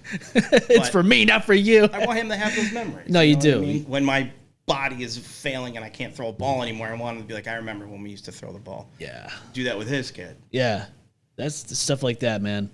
Or like even a simple like picking up your kid from, like I'll pick up my kid from my mother-in-law's and we'll drive home and I'm playing music and I'm thinking to myself, yeah, I remember when like I'd get picked up from my dad or somebody, like from my grandparents to go back home and hearing the music, like the 90s music that was brand new at the time. It's like, so now I'm like driving home, playing some of those 90s songs. I'm like trying to recreate those those memories. Yeah, it's crazy, man. I mean, I play all kinds of different music with him in it, but I like to play those songs because I think they're classics, and I think that it's good to get them in, at least introduced to those things. Yeah. Because the music nowadays, the popular music nowadays, I'm not really like into. There's nothing there. But a lot of the stuff is just, and don't even get me going on AI stuff, but That's gonna kill everybody. I don't know. The AI scares the shit out. It should scare everybody. it should. I mean, I think that it should be utilized as a tool, not as a reliant to create things or function on a day-to-day basis. Like if you use it as a tool, I think you'll be okay. But that's not what's going to happen. No, and it's fucking killing creativity. That's like just dead. That's the problem. My kid wants to use it to write, That's an issue. fucking homework and all that other shit. Nope. Like, no, man, like Problems. There is a reason that you're doing this shit. Use your fucking brain. Yeah. Like it is killing creativity. Like if you use it to like put on Facebook, hey, you have a video, a highlight clip or whatever from a show you did. You want to use it for like the post, whatever. Have at it. That's not like what nobody cares about that. They care about the video part of it, but you need to have some type of description, whatever. But if you're doing this to rely on solely based on things that you're doing, like if you wrote a song just based on AI, like I don't feel like writing lyrics today. I'm just gonna write it on fucking AI. Let the AI do it. Like that's what's coming. That's what's happening. The scary part is that it does it well. I know. That's the fucking scary part. But somebody brought it up, and I never thought about it until this was like a week ago. But children growing up with AI right now, this is normal to them. This is what they've known all their lives. They're going to depend on it so much that they're going to have a hard time thinking for themselves. Yeah. And I didn't think about it until somebody said that, and I'm like, fuck, you're right. It's bad enough we have the smartphones and social media, but now we have this thing that all you got to do is just talk to it, and it just does everything for you. Everything for you. And it's like, I didn't think about that until then. I'm like, that's not good. Well, people are writing music this way too, and it's like you said. But I do think there are a lot of really talented artists out there right now that even are in pop. Like I think Billie Eilish is fucking awesome. Yeah. I think she does such cool fucking shit. But her brother Phineas, they have videos where she was walking in London and the street crossing sign makes a ding, and she was like, "Oh, I like that." So he recorded it on his phone, and it's in Bad Guy. Like, you wouldn't even know it. He, did a reverse, put an effect on it, but it's a fucking street sign. Like, I like that because that's creativity. That's cool. That's putting your heart and soul in. It's not this cookie-cutter bullshit. So, I just, I hope that kind of stuff doesn't get lost in the shuffle. That's what I hope, too. It's stuff like that you just mentioned. I love stuff like that. Didn't know it before, but now that's cool. Like, that you hear things like that, and you're like, well, shit, that takes thought. Now it's going to be like, it's not going to do that anymore. People are just going to go, hey, just do this. They're going to depend on that. You hope there's still people that carry that torch, I have a I don't know, man. I'm cynical, so I just whoever's right now growing up with AI, you can already tell like it's not going to be good. And I don't know. And then you get to the weird side of it, even weirder, I should say, because it's already weird, where people are depending on this on artificial intelligence for like girlfriends and boyfriends and significant others and shit like that. I don't know, man. That's a scary thought. Yeah, dude. We're losing humanity as we know it. Now you can just date a robot. Yeah. I mean, I love my girlfriend, but I could see the plus side. I could just shut it off. 8.6 billion, approximately 8.6 billion people on the earth right now today, and you're going to see it probably plummet if this is the way we're going. That might not be a bad thing. Maybe not. I don't know. But yeah, I don't know. Overpopulation and all that. A lot of idiots out there. Dude, there's even just driving. And then you got Rock Gone Mad. Have you seen that account? No? Oh, I love Rock Gone Mad. I'm talk slutting it up. It doesn't matter. Assuming it's just all the bullshit going around in Rochester. Dude, I was just watching a few new ones this morning. And I'm like, dude, how did Rochester's so crazy. And I know that we're not the craziest city in the world, but like we see the dumbest shit. Yeah. People getting in fights at like bodegas and restaurants like McDonald's, and I'm like, and you got people dancing on drugs, on meth in the middle of the road. That's and what the internet is for, man. That's to watch that shit. You want to relax and just kick back and have a beer, watch some Rock Gone Mad. I think your life's not as bad as you think it is. This is how you This is how you just relax. You know, you had a stressful day. Don't worry about it. Oh, yeah. Put some Rock Gone Mad on, and your problems go away, and you don't have to think about it anymore. Till you click it off. Until you click it off, then reality hits That's you. the reality, exactly. Artificial intelligence, nuclear bomb warfare, all that good shit. Man. It's nuts. It's fun to be alive. Oh yeah, it is fun to be alive. I mean, just if you do things that you enjoy and not just let everything fearmonger you. But artificial intelligence, man, I don't know. Like, I know everybody's thinking, "Oh, Terminator." I'm not thinking that far yet. I'm thinking about psychologically, where are we going as a human race? I'm thinking about Terminator, but yeah, I agree with that too. I mean, that's the next step. That is the next yeah. step. But, dude, I don't know, man. It's if we start relying on artificial intelligence to make decisions for us and to think for us, that's when we're going to see. That's when Terminator is going to come into play, because then we're just dumb. Yeah, we've been dumbed down, Yeah. and now we don't know what we're doing. Yeah, and we're, like you said, I mean, we're heading that direction, unfortunately. Do you think it's do you think it can think for itself now? So hard to fucking know what's real and what's not on the internet. Yeah. But, there was a couple articles that came out where the computer had made a decision that instead of shutting itself down, erasing the humans that would shut it down was a better option. Yeah, it's stuff like that already. Okay. It's cognizant. It has to be, because Yeah.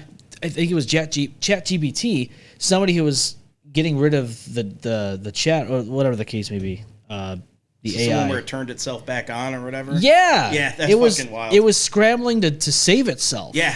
And you're like, okay, something's weird there. Like, if it wasn't as smart as you think it was, it wouldn't do that. No, that scares me. But That's what I'm saying, man. just go home and pretend it didn't happen. Yeah. They're like, oh no, it's not cognizant of its existent yet. And I'm like, okay, I don't think that's true. But they want it to be. They That's do. the issue. Like, they keep trying to develop shit to give it this, like, clearly this is not a good idea. James Cameron thought this shit was going to happen fucking 30 years ago. So Exactly. fuck are we doing? And then you got China with their own version, DeepSeek. Yeah. And that's supposed to be better than what we have here. Yeah, we're all fucked. And it's open source. Yeah. Anybody could just go in there and make their own version of it, and God knows what they'll do with it. Yeah, we're all fucked. And then you got these robot dogs with turrets on them that are like, what is? And that was like, I think Boston police, institutions or whatever. The Boston police force had them at first, the little robot dogs. They didn't have guns on them or anything like that. But then, of course, Russia and China got a hold of this stuff, and sure enough, they had machine guns on them. Yeah, they're trying to, the thought isn't bad. Like, let's limit, human casualty. But at some point, someone's going to lose. Human casualty is just a byproduct of war. So Yeah. I don't know, man. We're heading down a shit direction, but you just enjoy the ride until it happens. Yeah. I mean, you were in the military. You've seen some crazy things, right? Not as crazy as the shit we're going to see. Oh, I can imagine. I don't know if anyone's ready to see what we're going to see. No, I did a 10-month deployment on the USS Carl Vinson, and that was almost fun. Yeah? Obviously, there's people that have seen some fucking crazy shit. I wasn't over in Iraq and Afghanistan and all that stuff like them. I was in the Navy, so I was on a carrier. Yeah. Those are the people that you want to talk about mental health. Those guys. Those guys fucking need help. And our VA system is so fucking broken. That's what I've heard. I used to work for a company called Schwann's. It's no longer in existence anymore.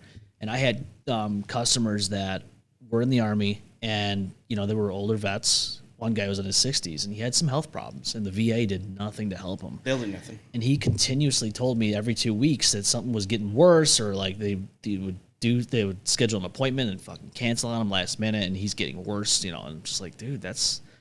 And it made me think, like, because you hear other people say, oh yeah, the VA helps, and it's like, but you hear things like that, and you're like, are they really though? It's almost it's better that it's there than not. Right. There are certain instances, like if you got a fucking cold and you need some medicine, they probably help you out in that regard. But you're talking about soldiers, men and women who are coming home absolutely fucking broken. Yeah. They're not getting help. There's cold medication doesn't fucking fix that. So that breaks my heart. And I'm obviously I'm pro-military. Yeah. From the military. Yeah, absolutely. I get really upset with people who are anti-military, that's fine. You can be anti-war, you can be all this stuff. It's terrible. Yeah. Unfortunately, a necessity. But like the people that shit on military personnel, get fucked straight into the sun. That like you sign up to do a job. Yeah. Like, and you are owned. What the fuck am I supposed to do? I can't tell them no. Right. Like, that's it. It is what it is. What they tell me I do. I'm here to protect our country and to protect the people who are in the country, and then they come home like Vietnam. All those dudes getting spit on. I was gonna actually bring that up to you, because that's something that like was telling back in the day, especially now everything's polarized. But we get caught up with today, modern day, politics and all that stuff.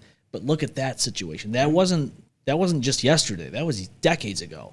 And that type of shit was still going on, where people were coming back from a war that it wasn't their fault that they were there. They were told to go there. And now they're getting shit on coming back home. Like, how is that fair? Yeah. How's that fair? It's not. And they're already broken as is, and right. You can't even come home.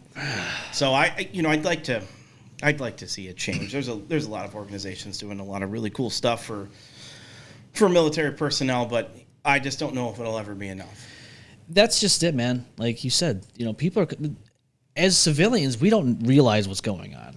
I mean, some of us can understand a little bit more than others, but again, everyone's so focused on what they're doing on their phone and at work and this, that, and the other. They're not thinking of what's going on with somebody else's life. Yeah. And especially people that are coming back from Iraq and Afghanistan.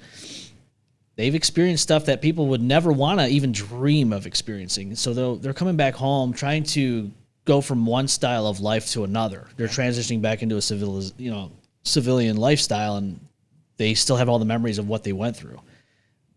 It's traumatic, and mental health again starts knocking on that door. And like you said, unfortunately, people they don't survive that. No, and where are they? The VA is supposed to be there, and they're not getting help. And yeah, thank God, at least in today's day and age.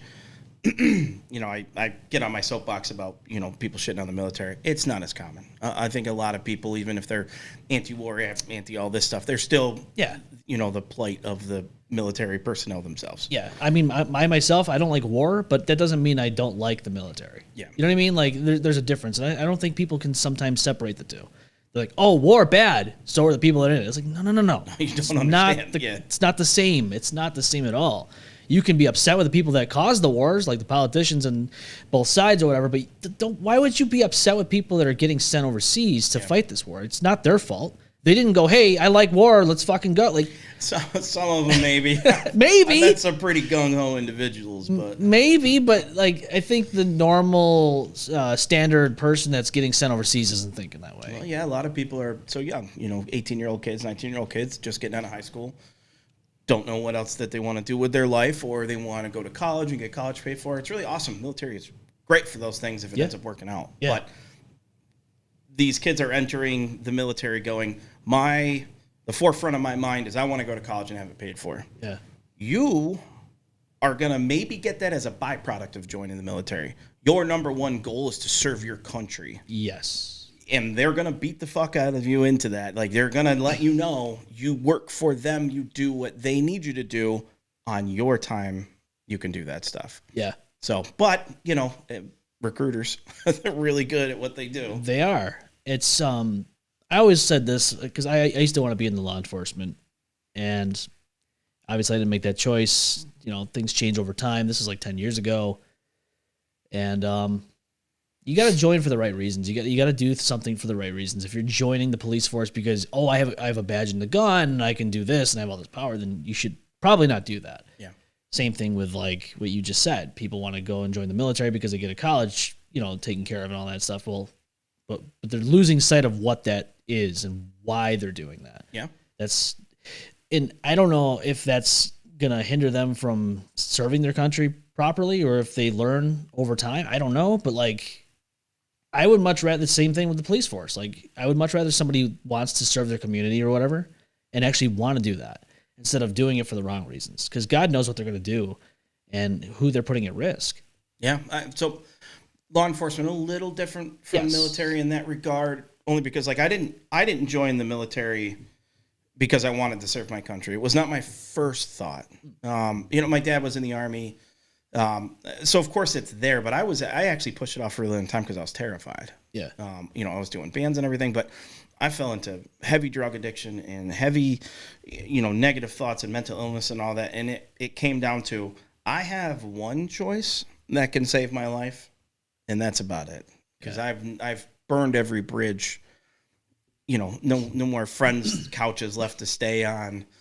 So I made the choice to do it. In going through boot camp and going through all this stuff, I had great loyalty to my country after that. And, I loved the military, and I wanted to serve my country, and I wanted to serve the people, both sides, Republicans, Democrats. I never got caught up in that bullshit. Yeah. At the end of the day, an American citizen is an American citizen. I'm there to defend their right to have freedom of speech, to have whatever rights that we have.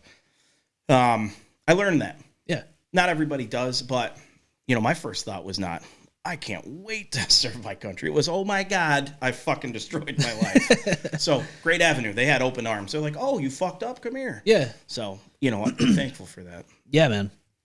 And honestly, like, discipline's a huge part of it. Some people... They'll teach you. Oh, yeah. But I think it's good for people that, honestly, myself, man, I know how easy it is to lose discipline and just do whatever you feel like, right? Yeah. It's easy to just sit down on the couch, drink every day, eat food. It's fun, you want to relax.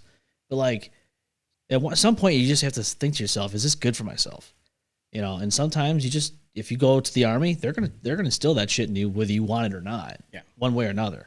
Other people, like I've done it myself, or I've had to just kind of force myself to be disciplined and do stuff, because if you didn't, it's like the same thing with putting yourself out there to like get a promotion or do this cool opportunity with your band or your project. Like, you should take those opportunities. I understand, like, things are scary. Like, taking opportunities is scary, but like, Yeah.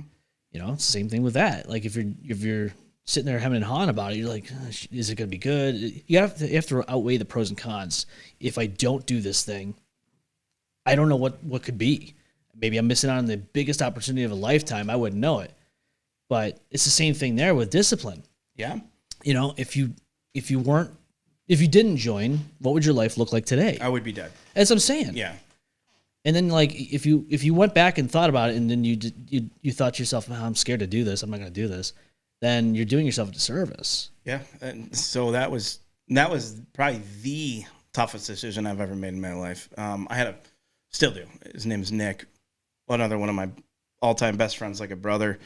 Had he not listening to me talk about, like, oh my God, I'm an addict and I don't know what to do, maybe I should join the military. Had he not been like, oh bro, I'll join with you, I don't know if I would have made the choice. Yeah. The fact that he was like, oh shit, I didn't know you wanted to do that. I'll do that too. We joined together.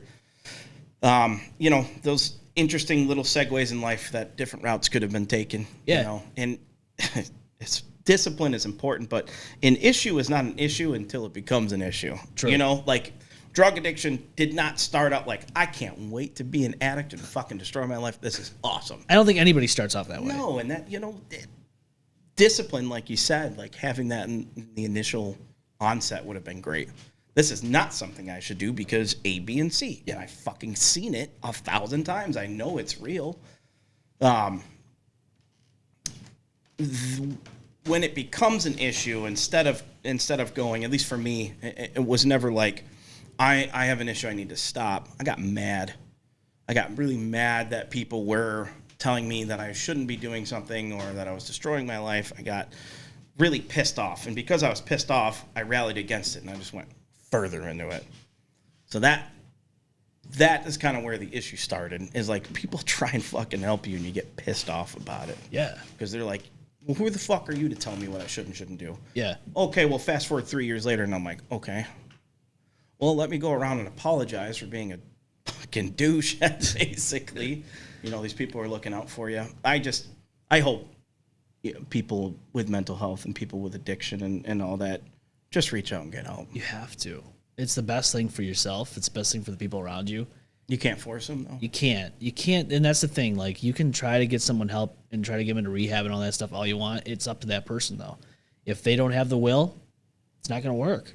I've heard it all the time. Like, look at Bam Margera, for instance. How many times have people try to help him with his alcohols? Bro, he was just in Rochester. Like, He was. That's what my wife was telling me. Fucking crazy. Isn't that nuts? He was in SOTUS. I guess he had something going on in Buffalo. But I think he's doing better now. But look how many times... How many times have we thought that? That's just it. Like, how many times have we seen this, and then he goes right back to it? And I hope he really does make a breakthrough this time. Yeah. I hope this is the one time that he finally says that's enough of this shit. However, you know, look at all the stuff that happened with Jackass and that crew, and then he's on bad terms with them, and Steve-O and Johnny Knoxville, and it's like you lost a lot of people along the way. And I think the breaking point for him was Ryan Dunn's death. When Ryan Dunn got drunk, got behind the wheel, and went 115 miles per hour. I thought it was like 160. Maybe it was, Yeah, it was nuts. It was nuts, but like there was no way he was going to survive that. And just hearing what Bam said, like he was across the country. I think it was in Nevada, Las Vegas. And he didn't know what was going on, but like around that same time that happened, I guess he flipped out and like trashed this hotel room that he was in. And it made me wonder, like, you know, is there a connection in just like people? I don't know how to explain this other than this. Is there a connection that we get so close to somebody that we can tell something's wrong? I know I've heard it with twins, but like I know they were best friends, but it's just odd that he would say that he felt a certain way as this happened and trashed his hotel room. He didn't understand why he felt the way he did. He just felt that need to rage out. Yeah. And I think if that is the case, and he was that close to Ryan, and it happened to him, I mean, it's kind of understandable why he went the way he went. I broke him. Yeah. You know, and it's crazy. Another, you know, I think Jackass is, I want to take accountability. Like Jackass is our generation. That's fucking ours. Yes, like, it is. We watched that, and it's so funny. Like, we watched all of it so much that we grew attached to it to where like, you can cry for a celebrity that dies or something. Like, you feel so like I invested. Yeah. I guess would be the word. Yeah. It was hard to watch Bam go down that path. You know, it was really hard. And it was, on the flip side, awesome to watch Steve-O on his path. Yeah. And man, I hope the same for Bam. The thing is that if Bam turns it around, Steve-O and Johnny and all those guys are such good guys, I guarantee he's welcome back. Yeah. If he can overcome that fucking hurdle. But we had like Wee Man, Steve-O, and someone else on our ship for a USO show when I was on deployment. That was fucking damn. awesome. Yeah, Steve-O, our Wee Man kicked himself in the head. It was awesome. Just, you know, for our entertainment. Yeah. I mean, that's pretty cool to see that stuff live, right? Yeah. But, you know, once again, they're real people. Exactly. I think we keep going back to that, you know, like these are real people. Bam was larger than life. I remember watching CKY. Yes. And all those videos back in the day. I was big in the skateboarding and man, he was so enigmatic and at one point everybody wanted to be Bam Margera. Especially when Viva La Bam came out and he had his own show. Bam blew up. Yes. People were buying Element skateboards just because of Bam. People were listening to him. Yeah. Because, you know, he fucking liked the band.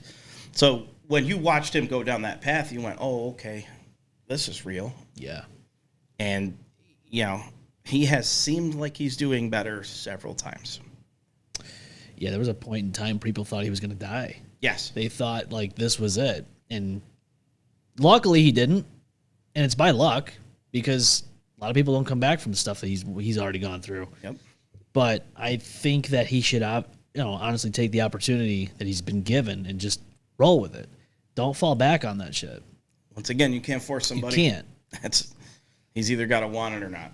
That's exactly it. Like, you see it, even people that we know amongst ourselves here in this town. It's like, I've had people unfortunately die at a very young age that I've known, and they overdosed, and it's obviously some people you don't know about, other people you do, and it's like, what do you do other than just be there for them? You can't, like you said, you can't force them. So it's like, and then you ask yourself, is there something that I could have done to prevent that from happening? But that can be a cancerous, toxic thought. That's what I was going to say. Like, I think we need to understand that it's not what we can do. It's not up to us. Like you said, just being there. Yeah. I think that's probably, a little bit to an extent of what you can do. I have felt bad in life because I did the opposite, where I tried to be there. Yeah. And I couldn't, so I separated myself. And then something bad happens.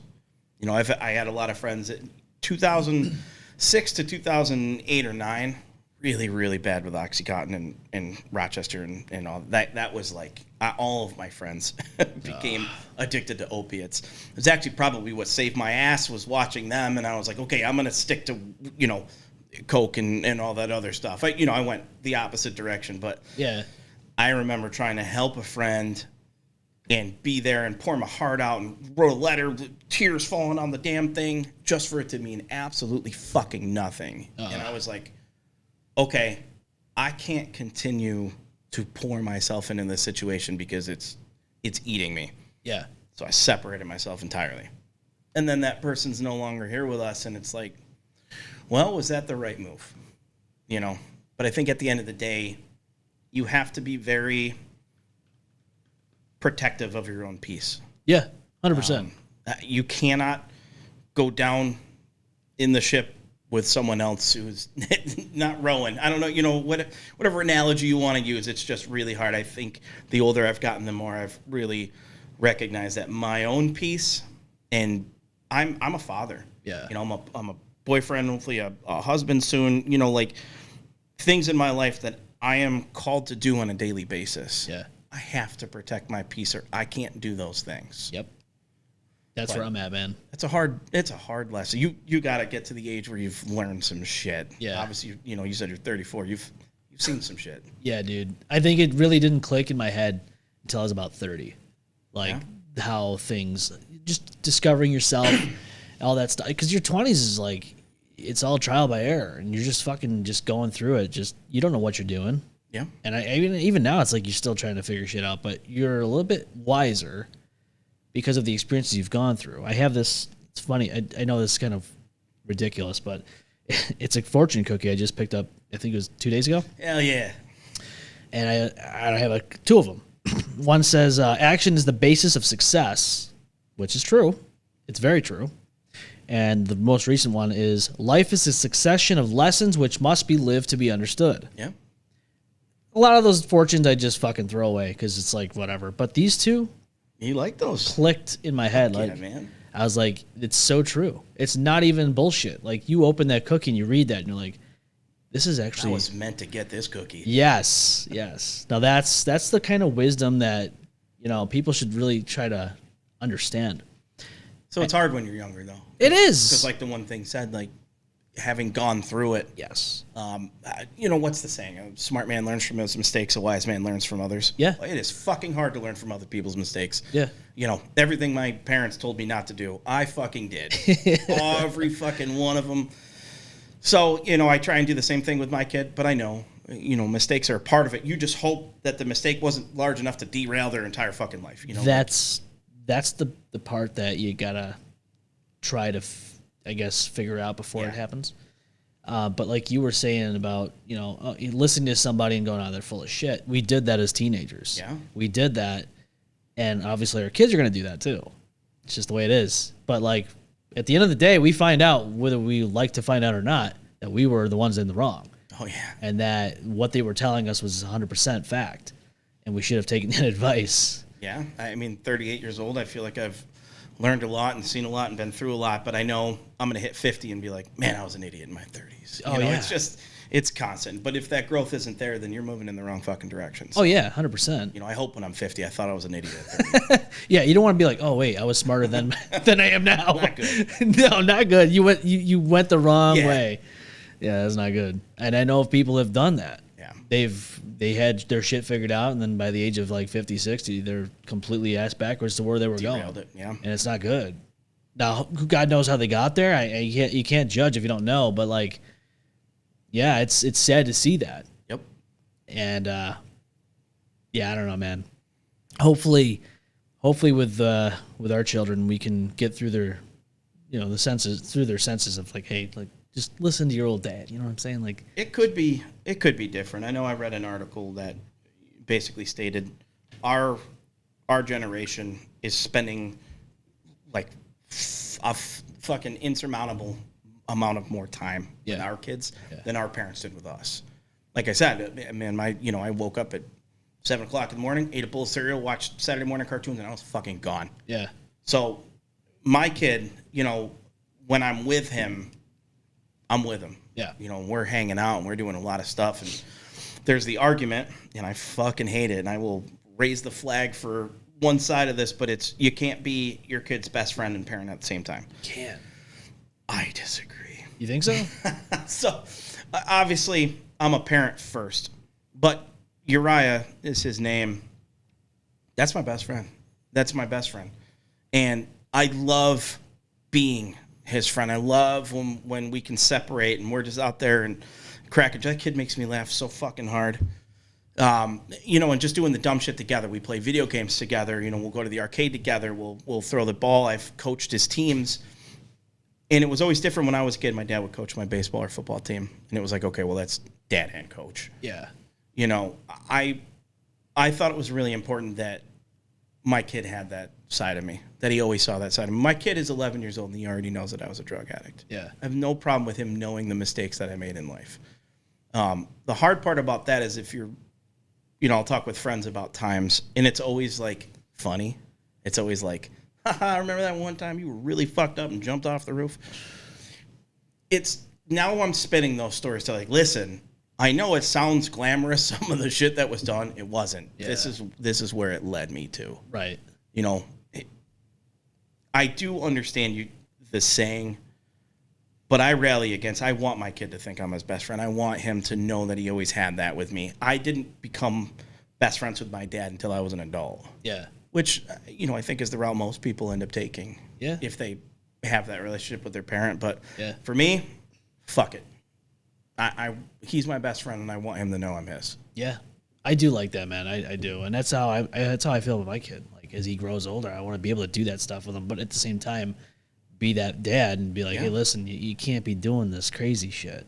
But like playing video games together, doing like spending time together, doing some memorable stuff together, that stuff's important. And I think, it's unfortunate, but some people just don't have that mindset. And I don't understand it. It's the same thing like when you hear all these crazy stories about these parents just doing abusive shit to their kids. I couldn't wrap my head around it. And that's like part of the stuff that we just hear a lot on a daily basis from social media. It's like, oh, father shoots 13-year-old. Like, what? Why? That's my biggest weakness in life is shit happening to kids. If Yeah. I could give all of my money, time, and attention, it would be to the youth, no matter what it is. Medical side, like kids going through cancer, kids going through, abuse at home. Like that is, if I had one pedestal to stand on, it would be that. Yeah. How about, you want to get into a fucking conversation? I've seen you post about it. The woman whose kid fell off that bridge. And everybody attacked her. Yeah, well, that's like I brought it up because I had listeners send me stuff about screenshots and all that, and it's like I don't want to point fingers and say this is who the mother is and how she is. I don't know who she is. Don't fucking know her. And I'm not going to sit here and pretend I do. But yeah, dude, we talked about that, and we talked about those leashes. And honestly, I don't give a fuck what anyone says. Like those leashes are a godsend. If you, I don't care, man. Like if you're by yourself. Single dad, single mom, you have like 2 kids. Like she had 2 kids. She had one in the stroller and 5-year-old. And he ran ahead of her and jumped that railing. Like, what is she supposed to do? If she had a leash, if she had him on some type of harness, something, he would be here today. Yeah. And we don't even know where he is. They still haven't found him. It's been a month now. It's nuts. I can't believe how long it's been. But I know. So your kids too. Yeah. Dude, they're fucking fast. Yeah. Their movements are fucking erratic. It's nuts. Yeah, I'm not in good shape now, but when I was in great shape in the military, Uriah was fucking gone down the road. I'm like, Jesus fucking Christ. It's nuts. Yeah. So I feel much more sympathy and remorse for her than I ever did just straight jump into a fucking opinion Me too. And judge the shit. She just lost her kid. That's how I feel about it. Like, is that really, like, that's our first inclination? Be like, well, what a shit mother. Right. Dude, shut the fuck up. Get off the fucking internet. Yeah. If something came out, or like, she was, fucking sucking dick around the corner. Okay, that's a shit bomb. Yeah, that's different. Not the fucking story that came out. That's not what happened. Like, Nope. we should rally around her because I you want to agree. talk about mental health? That's Lose a fucking kid. yeah. Like, I can't even fucking imagine. So No. I truly feel for her, and I am disgusted by the people who just came out with judgment immediately. Well, they were saying at first, like, they were like, oh, there was reports of her throwing the kid overboard. I'm like, no. That's bullshit, first of all, because, Clickbait. well, that's just it. And police have, I guess, from what I understand, watched security camera footage from, like, one of the establishments that had this on their cameras and verified what happened. So, like, all these people on social media just dehumanizing this mother Yeah. by saying, oh, she's a horrible parent, blah, blah, blah. Well, okay, so let me tell you this. Let me ask you this. If you can sit there and judge her for what happened, are you the most perfect parent in the world? Because I would say 9 times out of 10, you're probably not. And the other half of it is they're not even parents. These people are probably like 20-something years old, 30-something years old with no kids.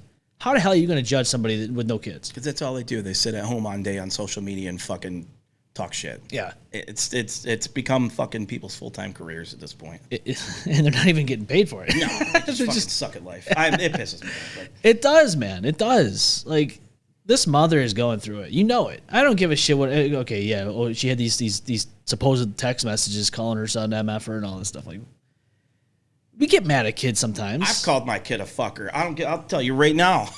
Yeah, but did you throw your son over the? No. Exactly. No, but I've been like, this little son of a bitch. Should have heard what he said to me. Get the fuck out of here. I know, and that's just it. Like, these people are just talking shit just to cause more controversy, and like, in the midst of it, you have a real human being going through some fucking horrible times because her son is gone. Yeah.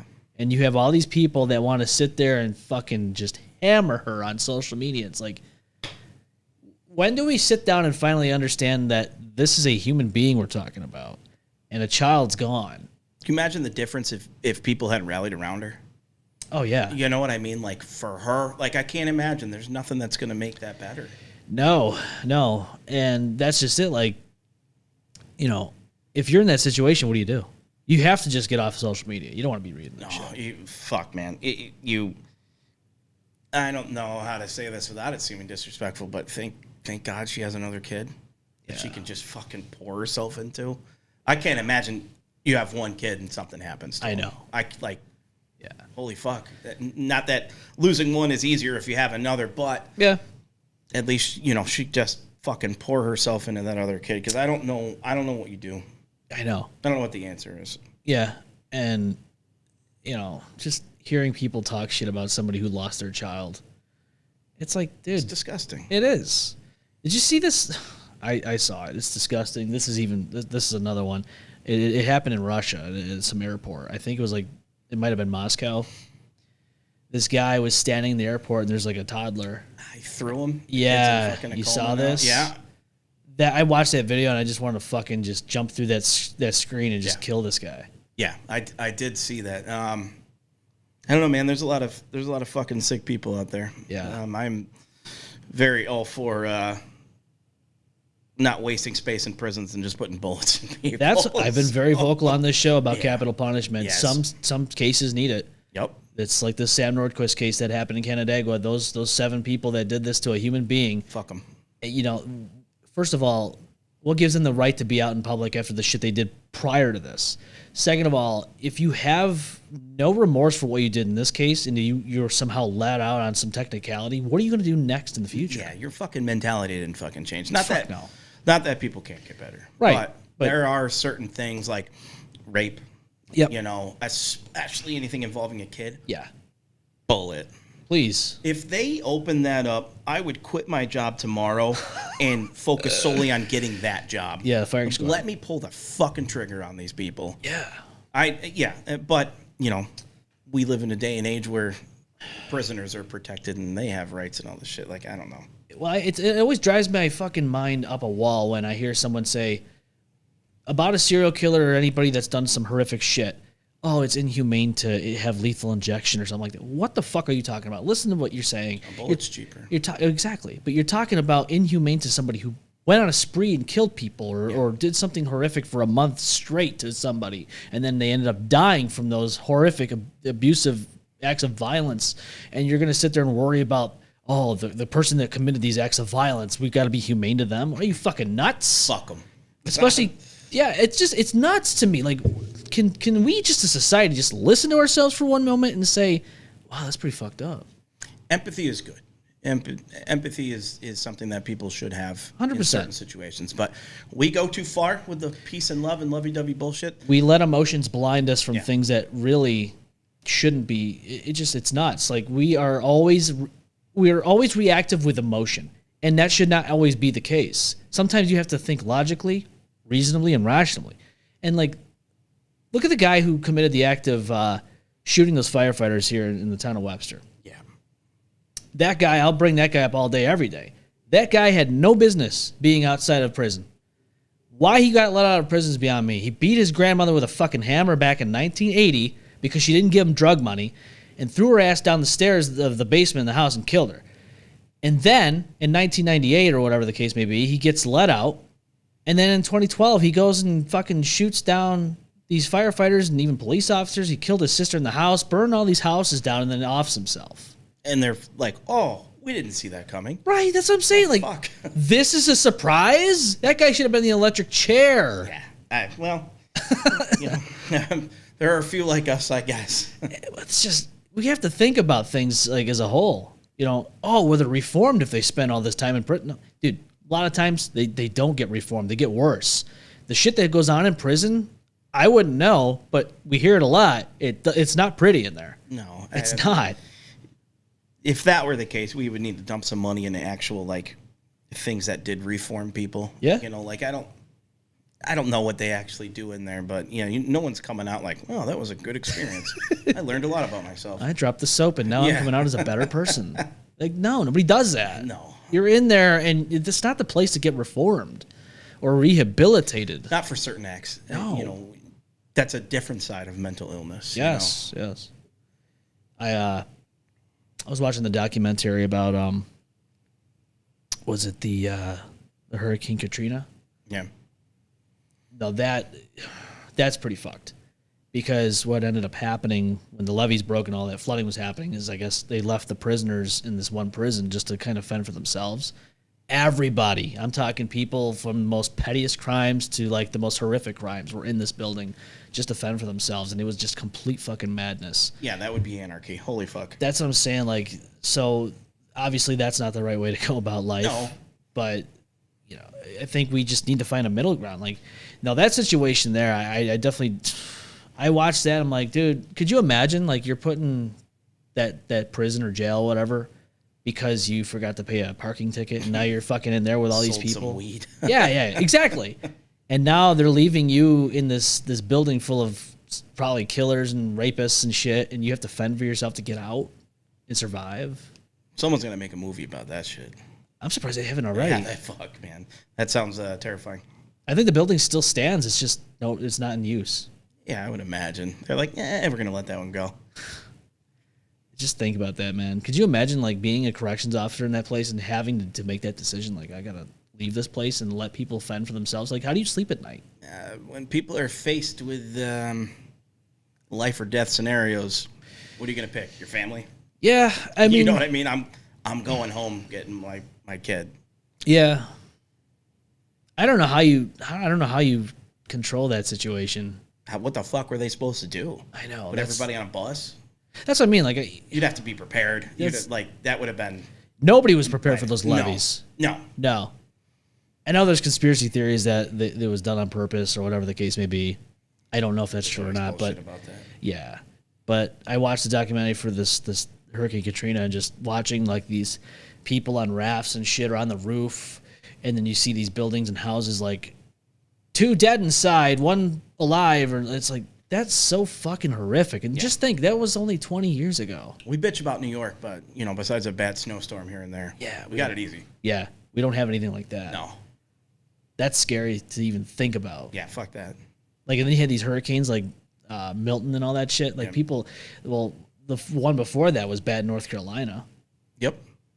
I'm sure they're still picking up pieces of the puzzle there because like that was horrific. My sisters and brother live in Cape Coral, Fort Myers, and a couple years ago they got demolished. Just all of their jobs and all that gone, just fucking gone. They still haven't even rebuilt all of it. No. So I'll take New York over that shit.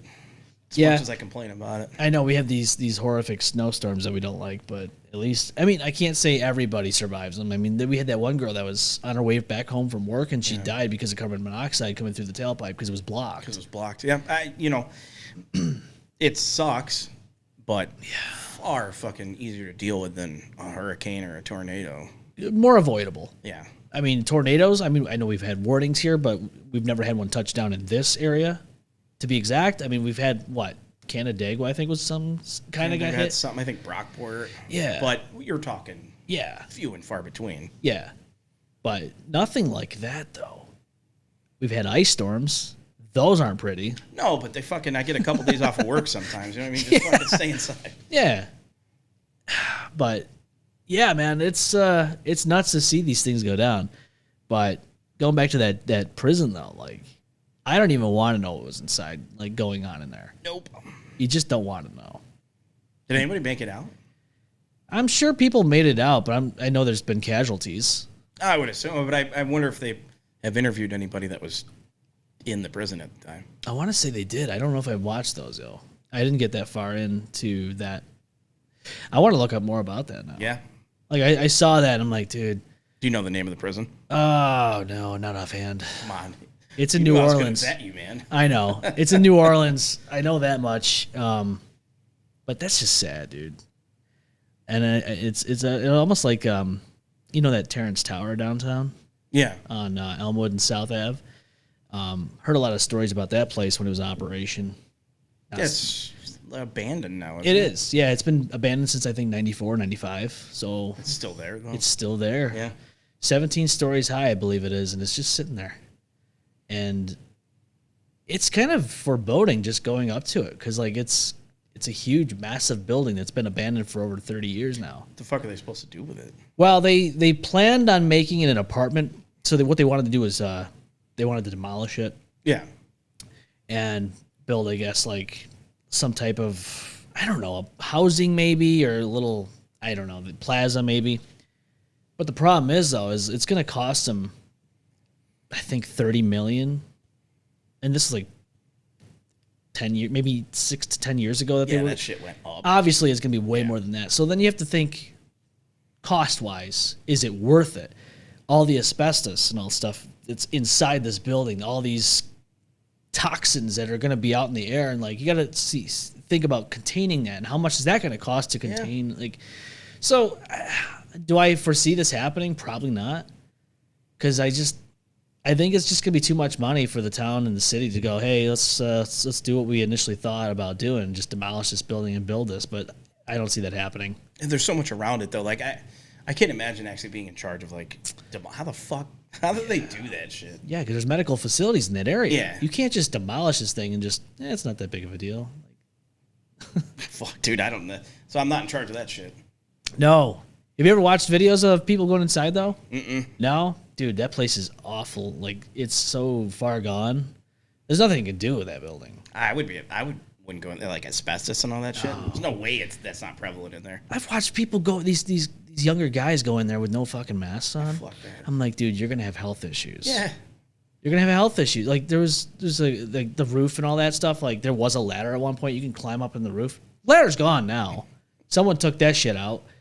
So, like, I saw these kids, like, doing this weird shit to get up on the roof still. I'm like, I wouldn't do it. I wouldn't do it. No, not that high. Fuck nope, that. Forget it. No thanks. So, nah, man.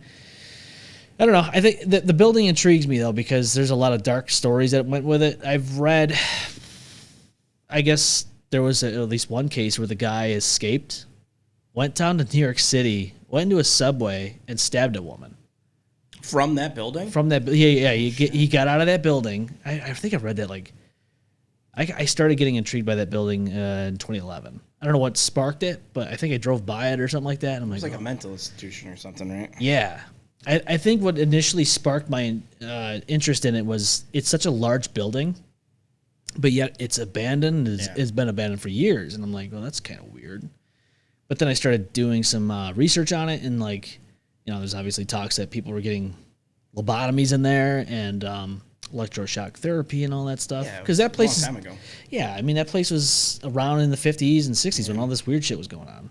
Because we didn't know what the fuck we were doing. We thought, oh, let's fix people by doing this weird shit. Fucking shock their brains. Yeah, like now we know that's not the best way to go about things. It's not gonna help. No, but yeah, dude, like just finding out some of these stories, and I know people that have had family members in there, and it's not the best place to put somebody, I guess. Obviously, doesn't fucking sound it. No, but obviously the funding went away from places like that. I think during Reagan? Maybe I have no idea. Reagan's presidency, I believe, or Nixon. But they started taking away the funding for those kind of places, which is why it shut down because there was not enough funding to keep it up and running. So probably for the better. Yeah, I agree. I mean, I guess the downside to all that, though, is we see what's happening today where a lot of people are struggling with mental health and there's people that's so far gone. They're literally crazy enough to go out and do the things that they do. It's like, well, how do we get people in that state of mind the help they need, so that way they're not out stabbing people on the sidewalk? Or can you get them the help they need? That's the thing. Like, is there anything that can be done? I don't know. Yeah, I got no answers for that. I don't get paid the big bucks to figure that one out. And God help the one that does, because that's on their fucking shoulders, not mine. But how far can we go until it like hits a breaking point? I mean, we're already there. Yeah, I don't think there's an answer to that. I think shit's gonna happen. It's gonna happen. Yeah. There's no reversing it. No. I worked in East Rochester for a few years, and I saw some crazy things there. They had like this place where like people with needs and all that stuff lived, but they would let them out. And this one lady, I guess, used to be like a college professor, but now obviously she's not anymore. I don't know, something happened to her, and she's just not mentally with it. But like you think to yourself, how did she end up like that? That shit is wild to me. Right. Like some people are born that way and you always know it, and then some people are normal as hell and one day snap.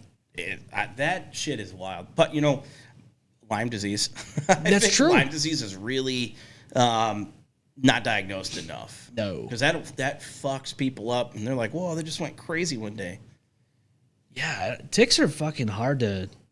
I mean, obviously you get the bullseye if you get bit. Yeah, but there's enough tick. Like I'm from Honeoye. Yeah. Like there's fucking ticks everywhere. Oh yeah, 100%. So I had a buddy that was in the Marines that got Lyme disease and they fucking booted his ass out. What? Thought he was just fucking nuts. Really? Turns out he had Lyme disease. How did he? So like he was normal and then he just started acting different? Yeah, like real different, like really? Erratic and sick all the time, and they just fucking medically discharged him. They're like, we don't know what the fuck is wrong with him. Get the fuck out. Damn. Yeah, he ended up getting diagnosed with Lyme disease back home. Is there anything he could do about that? Yeah, well, I mean, once, I think it sticks with you forever. But it's lifelong, right? Yeah, but there are ways to curb and, make sure it is not debilitating. Is that what Avril Lavigne died from and then the copy came in? Holy fuck, I forgot about that story. Avril Lavigne's like, fuck, not real. There are so many of those. This person's been dead for fucking 20 years. Yeah, it's not really Eminem. I forgot about that shit. Kanye West is not really Kanye. That one might be legit. I don't know. That's crazy, though, because he did say something along the lines of, if I disappear and I come back, it's not really me or some shit. Yeah, but of course he would say that. I don't know. And now he's selling weird T-shirts with swastikas on them? Dude, what the fuck happened to that guy? Not that he was ever normal. No. Holy shit. He went from making that one hit called Flashing Lights to this new one that came out, and I'm just like, holy fuck. Yeah, about being a Nazi. Yeah, isn't that nuts? Nothing shocks me anymore, but it still is like, what what the fuck? We literally are living in South Park. Yeah, well, those guys, the content's just writing itself. Yeah, they don't have to do any work. The AI is, you don't even need AI for this. You have real life just to just let it happen for you. Yeah. That Avril Lavigne shit, though, I forgot about that. Yeah, I know she's like Lyme disease. You had Lyme disease, yeah. Yeah.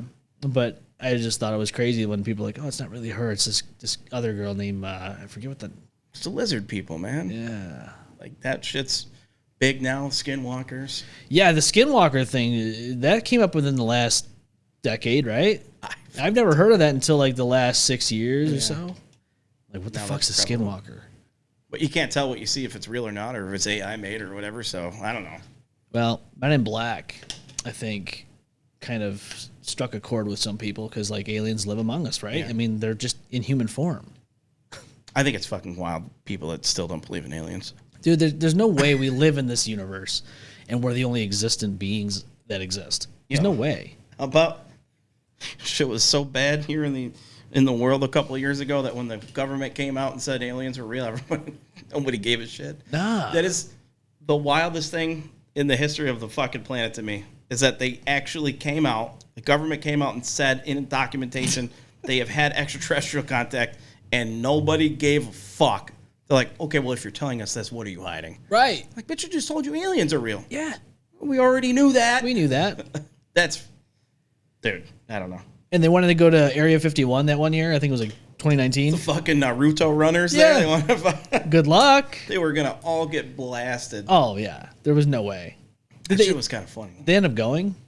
No. No? No. Nobody went. You would be dead. They're like, it's a fucking government facility. I thought they all went and were like, oh, we're just going to camp out here and have food trucks and They do stupid might have shit. fucking Stupid. had some, man, I don't know. All the people doing the Naruto run by it. That shit was funny. Well, if you do the Naruto run, you can dodge the bullets quickly. Kids don't believe that. You could totally dodge the bullets. Try it and see what happens. Santa's not real and you can't dodge bullets. And the Easter Bunny's right around the corner. Nah, man. I think it's nuts, though. Like, I remember when it went down because I was just starting the show and we kind of talked about it and what we thought was going to happen. And that was 6 years ago. That was 6 years ago? Yeah. It was right before COVID. Holy shit. Yep. And that getting little old. Internet Explorer is still sitting on a plane somewhere going, I'm on my way to the fucking Area 51, guys. That little meme that... Yeah. It's funnier that as time goes on, it's funny. As time goes on, yeah. I don't even think Internet Explorer exists anymore, so... I don't even think there's any fucking aliens in Area 51. I don't even think that's what the fuck it's for. I don't know what's in that in that facility. I really don't, but it's obviously something crazy enough to be that heavily secured. Yeah, well, any military installation is heavily secured. We don't want our enemies to know. God, no. You know what I mean? Like the aircrafts and all sorts of other, shit that we do that we need to keep under wraps. Yeah. So it makes, like, I don't know a military installation that's like, yeah, come on, let this camera crew in here. Nobody It's not does just that. Area 51. No, I worked security at Harris RF Communications when it was that.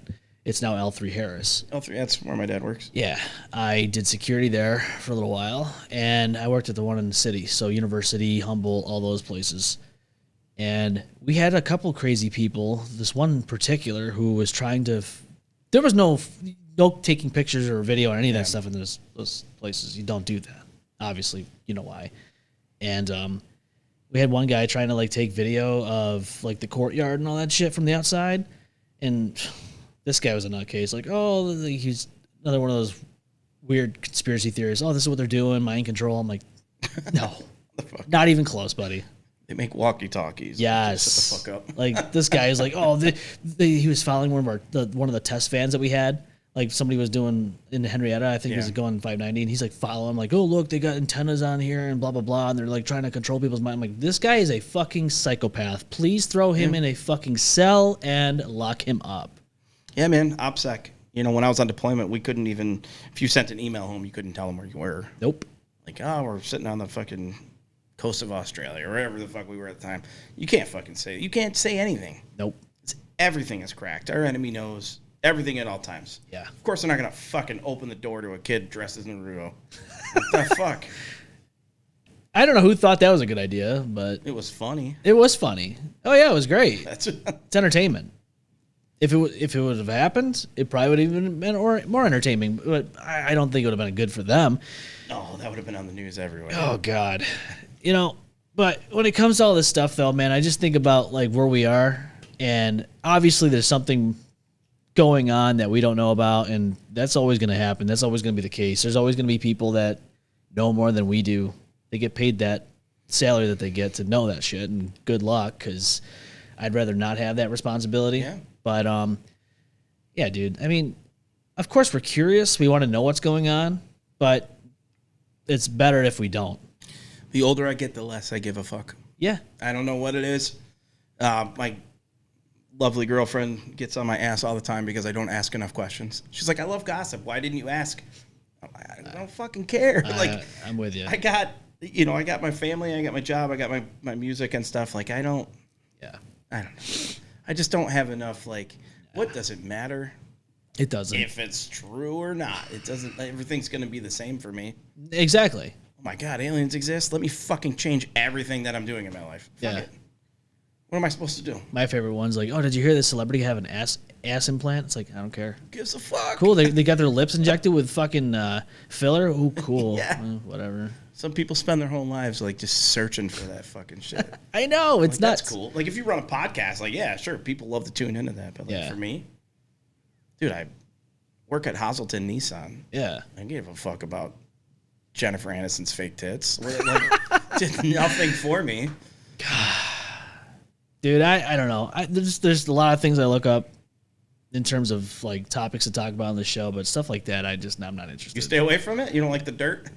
Not really, no. I don't think I've ever talked about anything on here like that. I mean, unless it's like a huge story where something really controversial happened. But like, oh, Brad Pitt got fucked in the ass by some dude. Like, okay, whatever. That sounds awesome for him. Let him do whatever he wants. It's none of my business. It's not anything I care to talk about. Or, oh, Jennifer, well, they did talk about Jennifer Aniston, the stalker. Oh, yeah, she did have a stalker. That was interesting to me because the guy crashed through her fucking gate with the car. I'm like, okay, this guy was almost like to her, and she was in the house. Something like that I'll talk about. Like all this other gossip and shit. Oh, like, oh, she's dating this person next. Like, okay, cool, whatever. So you hold your podcast to a higher standard. It has to be. I like that. Everyone else is talking about that shit. Let them talk about that. I want to talk about the crazy shit. Yeah. The ordinary shit, like, oh, she's dating this person now. Okay, let them talk about That's it. fucking awesome. Yeah. They get paid the big bucks to talk about that. I want to talk about the nitty gritty. Like, oh, there's a guy who crashed through her gate, was going to do some weird shit with her. Well, let's talk about that. The dude was wrapped in a blanket in the fucking cell in the courtroom. Oh, cool. That's kind of odd. Yeah, that's fun. I want to talk about that. That's fun. I want to talk about fun stuff. I want to talk about guys crashing through her gate. And that to me was just because you don't even hear about like where she is. Like, she was really home? Like, that's crazy. Like, what are the chances? I couldn't tell you where celebrities live. California? Yeah. Well, they used to be. Yeah. Los Angeles got fucking burned out. Yeah. Not the place to be anymore. No, Los Angeles seems like that's had a bad string of luck. Shithole. I lived in fucking San Diego when I was in the military. Yeah? So went to LA. The only place in my entire life I've ever gotten a flat tire. That place, huh? I heard that Hollywood is not as glamorous as it's made out to be. So none of these places are. What you see on TV is not real. No. It's never real. Same thing with social media. Yeah. I think I talked about that with Jordan when he was in here. I think we were talking about, oh, people rent out Lamborghinis and stuff, and, oh, look, it's mine. It's on Instagram. It must be real. Like, no, they fucking rented it. It's not or real. Photoshop that bitch in there. Right. People are getting real good at that. Or they'll go to, like, fucking Airbnbs and, like, oh, this is my crib. Like, Yeah. no, it's not. It's not your house. Yep. It's just, you just don't believe, you can't believe anything anymore, man. No, and that's the unfortunate part. Yeah, that is the unfortunate part. Society we live in. Yeah, it is. But for the things that are real though, like the music that's made, not AI, but real. Not AI. Real. The real shit that you love to hear here and especially in Rochester. And like all the other stuff that's going on, that's the stuff that should be talked about. You know? Yeah. Yeah, man. That's, like I said, I love the scene. I love the scene out here. We've got probably a couple songs coming out this year. We got our show. We're doing a headliner July 27th. Probably one or two more shows before the end of the year. So It's fun. We just stay focused on that stuff, You got to. Yep.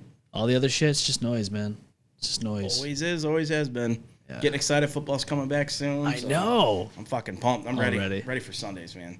Yeah, I love summer, but that is one thing that does suck is like you don't have that. I fucking love football. Yeah. Spend too much money on fantasy football every year, but Did you win anything good?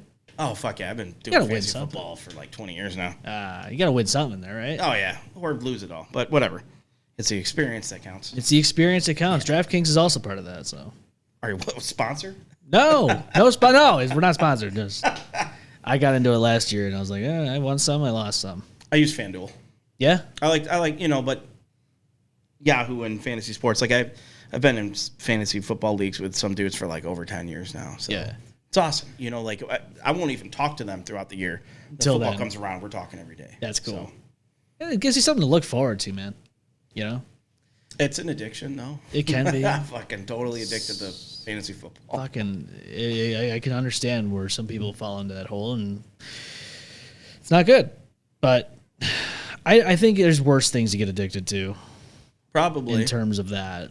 Yeah. For sure. I'd rather play fantasy football than go back to drugs. So Yeah. A little bit healthier. I'm doing the thing. Yeah, it's still money. Yeah, it is. God damn, everything's so expensive. Everything is.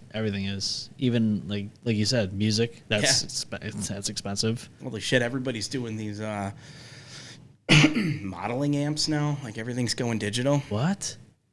I'm still old school. I got to be one of the few people left playing live right now that I have an amp and pedals in front of me. Wait, what is this modeling app? So it's like it's basically digital. Like everybody's just going direct through the sound, but all of their plugins and all of their effects are all digitized and they're just right there. They don't have to flick a pedal. Is it on a computer? Yeah, you can use it on a computer. They have boards that go in. So like our one guitarist, he has everything timed to the song. So our song's 4 minutes and 20 seconds. Yeah. At 1 minute and 22 seconds, it switches his effect for him. He doesn't have to do anything. What? He already knows what he's going to do. I have to click 8 pedals in a certain order or it's going to get fucked up. But I'm old. That's how we always did it. I like the feel of the air around me when my fucking amp is kicked on. And, Wow. I also don't have $4,000 to spend on these fucking things. This shit's expensive. Oh, my God. But Yeah. I have FOMO. We were just recording a couple weeks ago for a new song we're doing.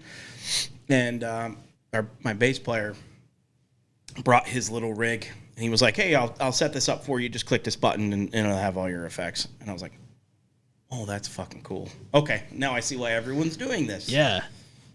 So I know electronic music artists and shit that use that stuff, but to do it with guitars and shit, that's crazy. I didn't know. it's like the thing. Well, so it's been, I don't know, Periphery. Yeah.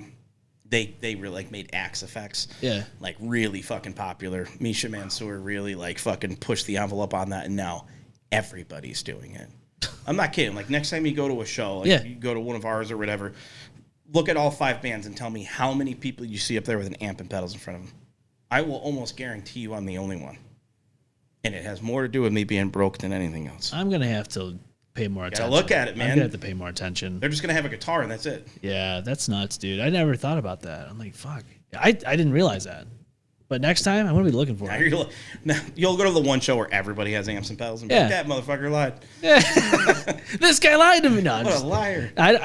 I wouldn't doubt it. The way technology's going, it's like, again, convenience. Yeah.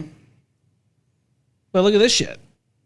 I mean, mixers and shit. Like, honestly, I could probably do the show without a mixer, but I like it with the mixer. Makes life easier. It does. I've done it without the mixer. I had fucking USB mics. Terrible quality comparison. Awful. Audio quality sucked. I mean, You still made it work. I did, but that's all at that time. That's all I could to do is that. Yeah, that's why I still use fucking pedals. I was like, oh, you're carrying the torch. I'm like, yeah, it's not just because I'm really fucking poor. Nah, man. Sometimes you just, if it ain't broke, don't fix it.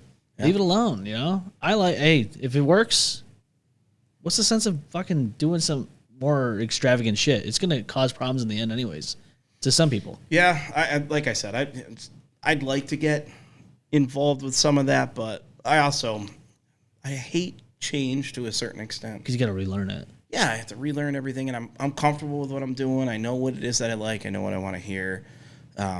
But you know, like I said, my bass player brought that over, and I can see why people are doing it. Yeah. I mean, I switched over to this software to do the show, and I for years was against it. Like, I don't want to do that. I'm used to what I've been doing, and I don't want to fix it.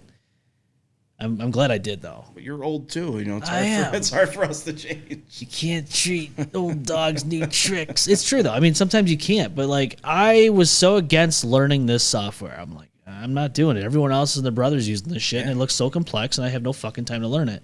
Well, I made myself learn it because the other one was just holding me back, and I'm like, it's just there's so much more I can do with this, and maybe there's more you can do with those kind of amps. I don't know. Oh, there's a lot more.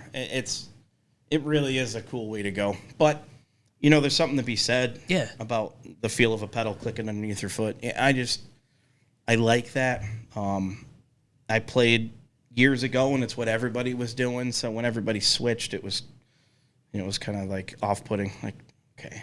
Yeah. Like you said, well, everybody's doing it now. Well, there's probably a good reason if everybody's doing it. Yeah. I mean, it's cool, though, like, to be able to do your own thing and maybe be the first to do it. The problem is, though, is all the people that do it afterwards will be like, oh, that guy's copying this person. Yeah, like, that's the problem. Well, that's why I'm the last on the ship now. They're like, oh, nice.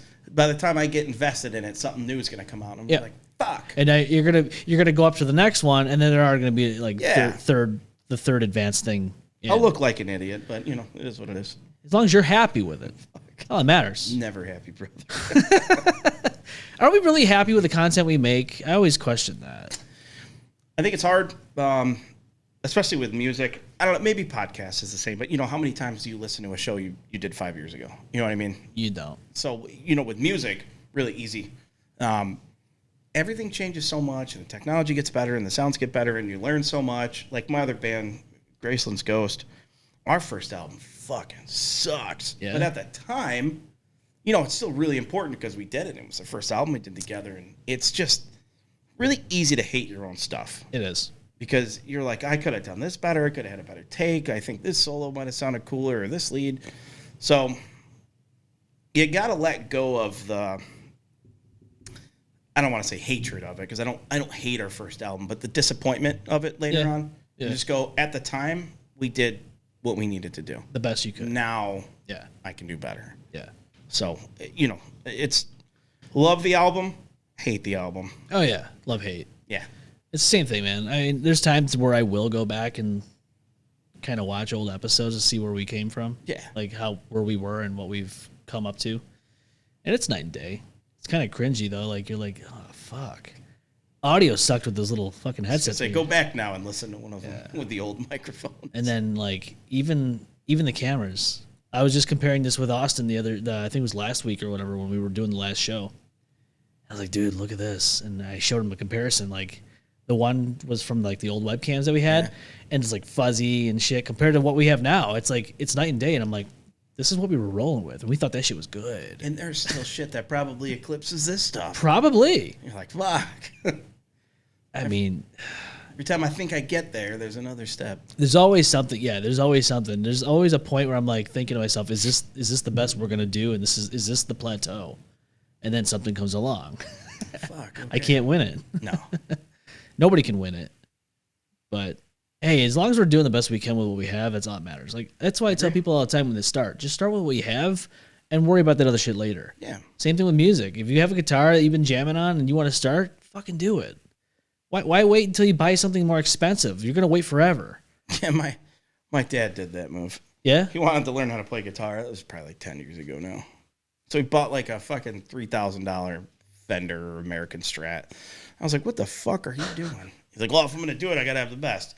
Okay, well, like a year later, he quits. See? I was like, dude, you made me learn on like a Yamaha acoustic. The strings are like fucking 8 inches off the fretboard. Yeah. That's what you got to learn on. Figure out if you like something. Then invest the money. Yeah. A lot of people do the opposite. They invest the money, find out they hate it, and then you're out that money. It's like buying a skin on a video game you haven't played yet. Yeah. Fuck, man. You don't even know if you like it yet. I don't know, man. Going back to Call of Duty, I got to say, I haven't played Call of Duty in like a few years. So, like, what are we on? Black Ops 6? I think they're coming out with like 8 or 9. Oh, Jesus Christ. Yeah. I can't do it. I don't know. I haven't played in a while. But it's like, that game comes out every year. Yeah. I don't know how you make advancements, and then I don't know. I'm sure they've gotten lazy. I feel like every year they lose people. I'm sure they do. Because I played for a while, and I stopped probably a year and a half, 2 years ago, and I'm good. That's how I feel. Like, I just got to a point, I'm like, okay, whatever. It's the same thing over and over again. Cookie cutter bullshit that you want me to spend $100 on. Yep. So, yeah. I'd rather wait for, like, the next Cyberpunk or something like that. That's going to have a load of content in a world that I can fall into. Before we end this show, Grand Theft Auto 6, how do you feel about it? I love when I'm talking to somebody and they're like, if it's even real. Like, I love how people are so like, I don't know if it's real or if it's actually going to come out. Yeah. That game will probably break every record known to man. I think so, too. I don't, it's already a behemoth and it's not even fucking out. I hope that they don't I hope they push it back. I do, if too. they need to. Just keep it. Just let it, just cook. Let it cook. Yeah, if you look at it, the grand scale, what the fuck? Like, they're like, to get from one side to the other, it's like 8 in real hours. Yeah. What? If that's the case, dude, like, look at Red Dead Redemption 2. Beautiful game. Even it's been out since 2018. Look at it now. It still holds up to this day. Yeah. In quality, gameplay, story. That I don't even think they're going to ever be able to compete with that story. Oh, yeah. Arthur Morgan was a fantastic protagonist. We thought John Marston was the fucking... Fuck Marston. But that's the thing. We complained when he got killed off. Spoiler alert, got killed off in the first game. And we're, oh, fuck, we got to play with Jack now, his son. Oh, God. Fuck his son even more. And then, like, we get to number 2 when it was about to come out. Like, oh, I hope we're able to, play as Jack or John because he's in the game. And people were pissed off that Arthur Morgan was the lead guy. Yeah, they were. Yeah. And then they play the game. Spoiler alert again, he dies, Arthur. Knowing that made that game so much harder. I've replayed games where I know the ending, and there's always, like, for some reason, 1% of hope that something's going to be different. I already fucking know. I know. And it was like when he gets tuberculosis, I was like, no. But you already knew. There were people that were trying to, like, step out of that storyline. They were, like, trying, I forget, what were they doing? They were putting on the mask or whatever. Yeah. Like, before that happened, but it won't let you do work. it. It won't let you do it. No, you can't save him. You're not supposed to. And then they got mad. They're like, fuck, we got to play as John? We don't like John anymore. We want to play as Arthur. And I'm like, dude, what? People are so fickle. I love it. I love both characters. I love just saying fuck John because Arthur. Dude, Arthur, probably one of my top favorite video game characters of all time. Yeah. Hands down. An unbelievable job. I go back to that game all the time, but that game for me now became like a hunting fishing simulator. Yeah. Like, I don't even fucking play the story anymore. I just go off and I'm like, man, I really got to get that massive snapping turtle. Yeah. It's a bitch. It's a bitch. I gotta pop that back on. It's been a while. We're talking about it. I'm like, yeah. My home next. Yeah. Fallout's another good one. One of my favorite game series of all time is the Fallouts. Yes. Okay. Did you like Fallout 4 or not? I'm impartial. I like New Vegas the best. Everybody does. Fallout 4 took a step backwards. Things don't break. Your clothes don't wear out. Your guns always in pristine condition. Like, some people hated that system. What? It's realistic though. Okay, let me put it this way: if they had a difficulty where you can turn that off, yeah. If you want to play it that way, sure, whatever. But they should have made it so that way you had a choice to have that condition gameplay back in there. Yeah, I agree. Because it adds that element of immersion. Whereas I like 4, to be honest with you. I actually really like 4. I didn't hate it. It's just, I don't know. New Vegas it holds a place in my heart because that's my first Fallout I played. I played Fallout 3. I like all of them, but except for 76. Those games are fucking atrocious and they make me really upset. I don't understand how these companies keep fucking this up. All I wanted you to do was make Fallout 4 and I could have a buddy. Yes. That's it. That's I it. don't need Skyrim. All I needed was Skyrim with a buddy. I did not need Elder Scrolls Online. That was too chaotic for me. I tried it and I got into the fucking server and everyone and everything is just going on at once. I'm like, this is not. I just wanted to have a friend with me. Yes. That's You it. didn't have to make a whole ass new game. Elden Ring just did that. So I love Elden Ring. They have the mod online. where you can have a friend in there. Really? That game was fucking awesome with a friend. So then they do the next one, Dark Reign or whatever the hell it's called. Yeah. Cool idea, but it was a really like, let's take this massive Elden Ring game and make it really itty bitty and you can have friends. No. And it was like, I just make the goddamn game and add a friend.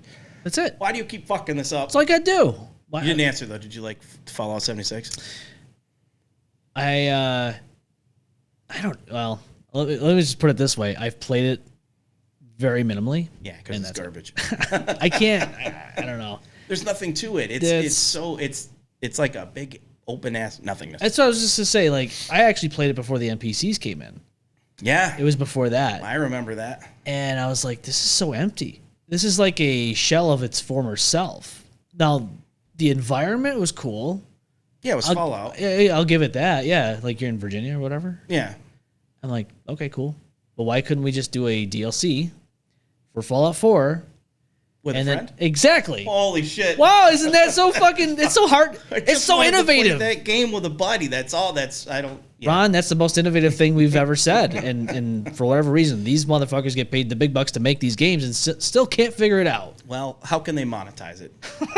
Because if they fucking put a DLC where it adds a buddy, Yeah. that's a one-time buy. But if they make Microtransactions. how many microtransactions are in those games? Fucking Too tons. many. Yeah, but it didn't work. No. How much money did you actually make on those? Because nobody liked them. GTA 5 is probably the only one that was actually, I would say, they got the return on investment on that game because initially they didn't like the idea of online, but Sam Houser kept pushing for it, and then they're like, okay, we'll fucking do it, and they've made hand over fist. Okay, well, GTA 5 Online is GTA 5 with a fucking friend. Exactly. They did it. Look, we're going to put you right in the world. Nothing's going to change. You want to Nothing. rob banks, we'll Yeah. give you a couple minutes. Like, Yeah.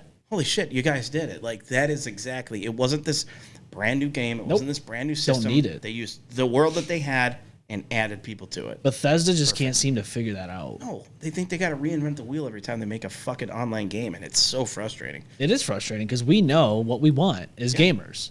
And they're just taking everything out of this fucking game and slapping this shit together, an empty fucking world. Yeah. And okay, what are we doing with this game? No NPCs. That was a crazy fucking decision. There was nothing. They're like, build your own story. What? Sounds like you got really lazy. Yeah. Like that. Oh, this is a feature. Like build your own story. This is a feature for you to have fun. Like, no, that's just you being lazy. And Like I'm in the room with my friends and we're playing Commandos. Like no. We need something to carry us forward. yeah. Then they added them back, right? They added the NPCs. Yeah, in. but it didn't do shit. No? I don't know when the last time I played. I played it last Years year. ago. And it's just It's been a few years. there's fucking nothing. Yeah, that sucks. I think it could have been something cool if they would have done it properly, but they're not going to do that. The Bethesda charm, as they call it. And it's still like popular to this day for amongst some people, right? Not that popular, as far as I know. Like it's pretty DOA. Yeah. Like, now I know that Bethesda wants to do the next Fallout and the next Elden Ring or Elder Scrolls. Yeah. Which, Elder Scrolls 6. Is it real?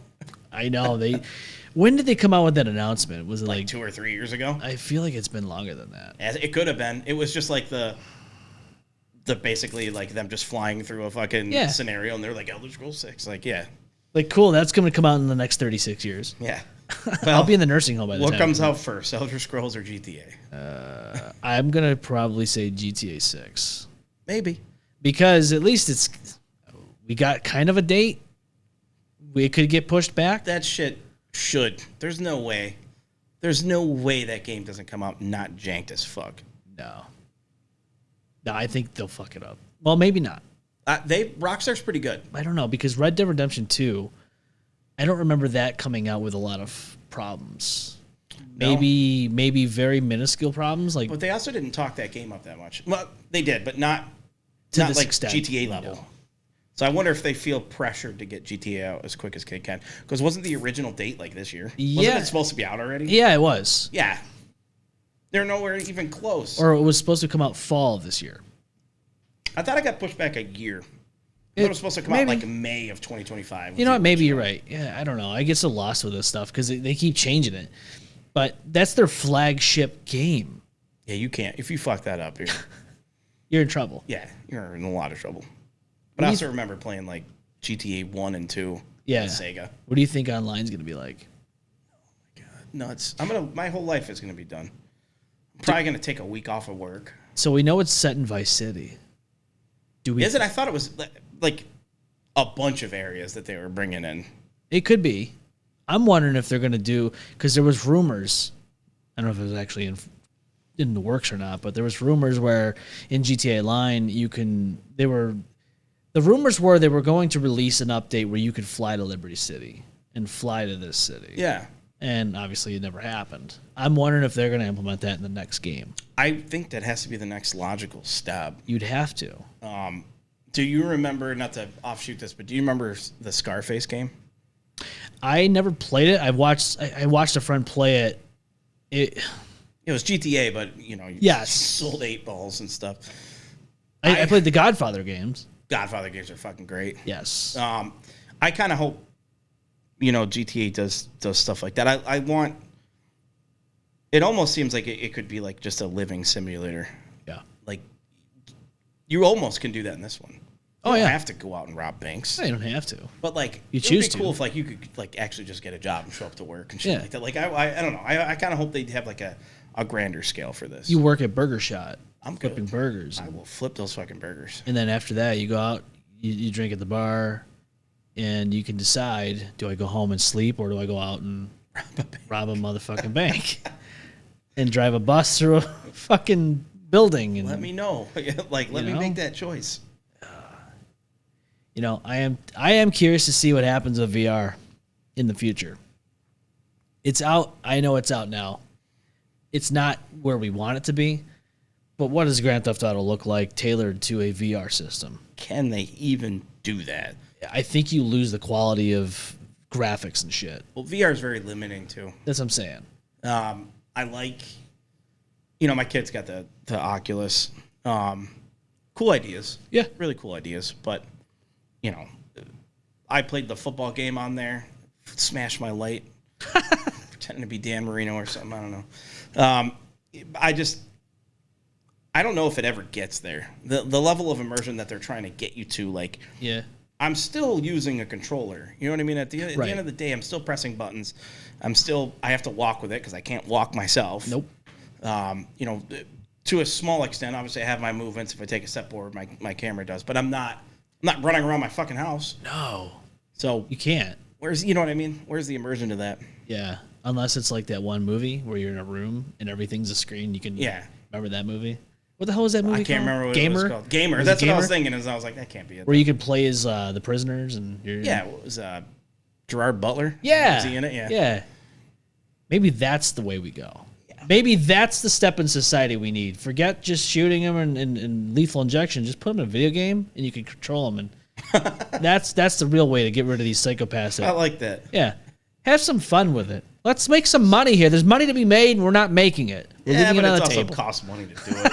I know. My taxes are going to go for them to play video games. The taxes are going to go up. Yeah. They're going to go up anyways. True. But they're going to go up even more because this is a lot of things they have to implement. Fuck it, though. It's inhumane. How could you do this? I mean, The guy killed a family of 6. Why are you caring so much? put him in GTA as a fucking NPC. Right.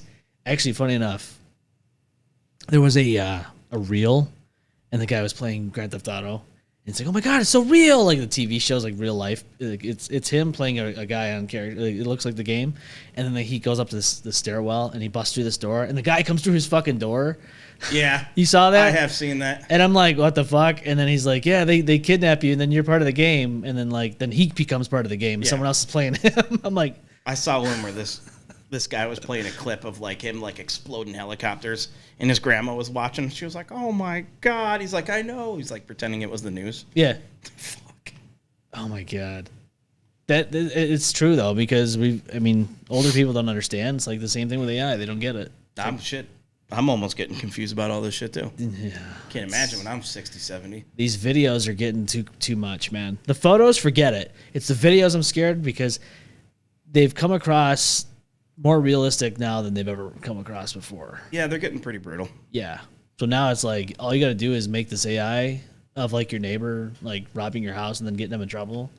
Like stuff like that's gonna start happening. Like, I'm not gonna leave my house. yeah. Oh, this guy, I hate this guy. Fuck him. I'm gonna make an AI video of him robbing a bank and get him arrested. No more shows for Divine Fallacy. Nope, it's over. Home. It's just you heard it here first. I'm staying home. He's not gonna do it anymore. I don't even want to know what that looks like though. AI photos of you guys playing and then like showing you guys like doing some crazy shit up on stage. Like, I don't know. it's nuts. Part of it's cool. It's cool, but it's scary. It is. If I must be It's honest, fucking terrifying. it is That's what terrifying. it is. But shit, man, we're almost 3. I can't believe we're doing this for about 2.5. No, a little over 2.5 hours. This was easy. Yeah. You don't realize how fucking fast the time goes until you look at the timer and I'm like, oh. Oh, fuck. Been doing this for a minute. Yeah. Well, shit, man. Where can people find you in Divine Fallacy? Everywhere. So Divine Fallacy, all of our albums and all of our music are on Spotify right now, Apple, iTunes, all that stuff. You can also find Divine Fallacy on all your social medias that we bitched about the whole time. Facebook, Instagram, all that stuff. I'm on there too, Ron Ward Jr. If you guys want to come and say hi.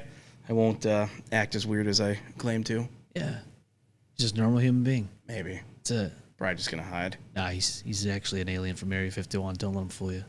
Those goddamn Naruto kids. Yep, Almost got me. They found him. They found him and brought him here.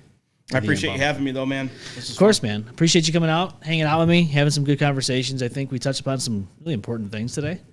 You just never know what you're going to get. I know, to be honest with you, this is our first interaction. Yeah. Like, literally, this is the first interaction him and I ever had, and this is what you witnessed. This is what happened. We've briefly talked about doing this, and that's it. We never, and I kind of like it that way because I feel like that's the way it should be. This is our first time, like, and we got into some deep conversations about stuff. Feeling each other out a little bit. Yeah, and it's gonna happen. Like I always say, if I did a show for a half hour, like if we did an episode for a half hour, somebody could probably fake their way through it, which, whatever. But an hour, 2 hours, kind of hard to, you know what I mean? You get to know somebody. Exactly, and that's the way it should be. We should get to understand who we are. Yeah. You know, as people. I think it's cool. So, for all of you that are brand new to the M-Balm Effect, give us a shout. I mean, the M-BalmEffect.com, you can go there right now after the show ends. We have merch up there, you know, represent the show, represent the dirty, all that good stuff. And don't forget, go onto the YouTube channel, hit subscribe, and hit the bell. Get all your updates when we go live, upload new episodes like this one today, and other good, cool stuff on YouTube. YouTube's great, man. I love YouTube. A lot of cool stuff up on there. But Ron, it was a pleasure hanging out with you, man. Thank you, sir. I appreciate it. Of course, I appreciate you coming on. And for everyone else out there, thank you for watching. Thank you for listening. This is the M-Balm Effect. This is Ron Ward Jr. This is Divine Fallacy. Thank you so much for watching. Bye. Well, there goes the neighborhood. It's a good thing no one got seriously hurt. Oh my God! Whoops, spoke too soon. Don't get too wrecked. See you on the next one.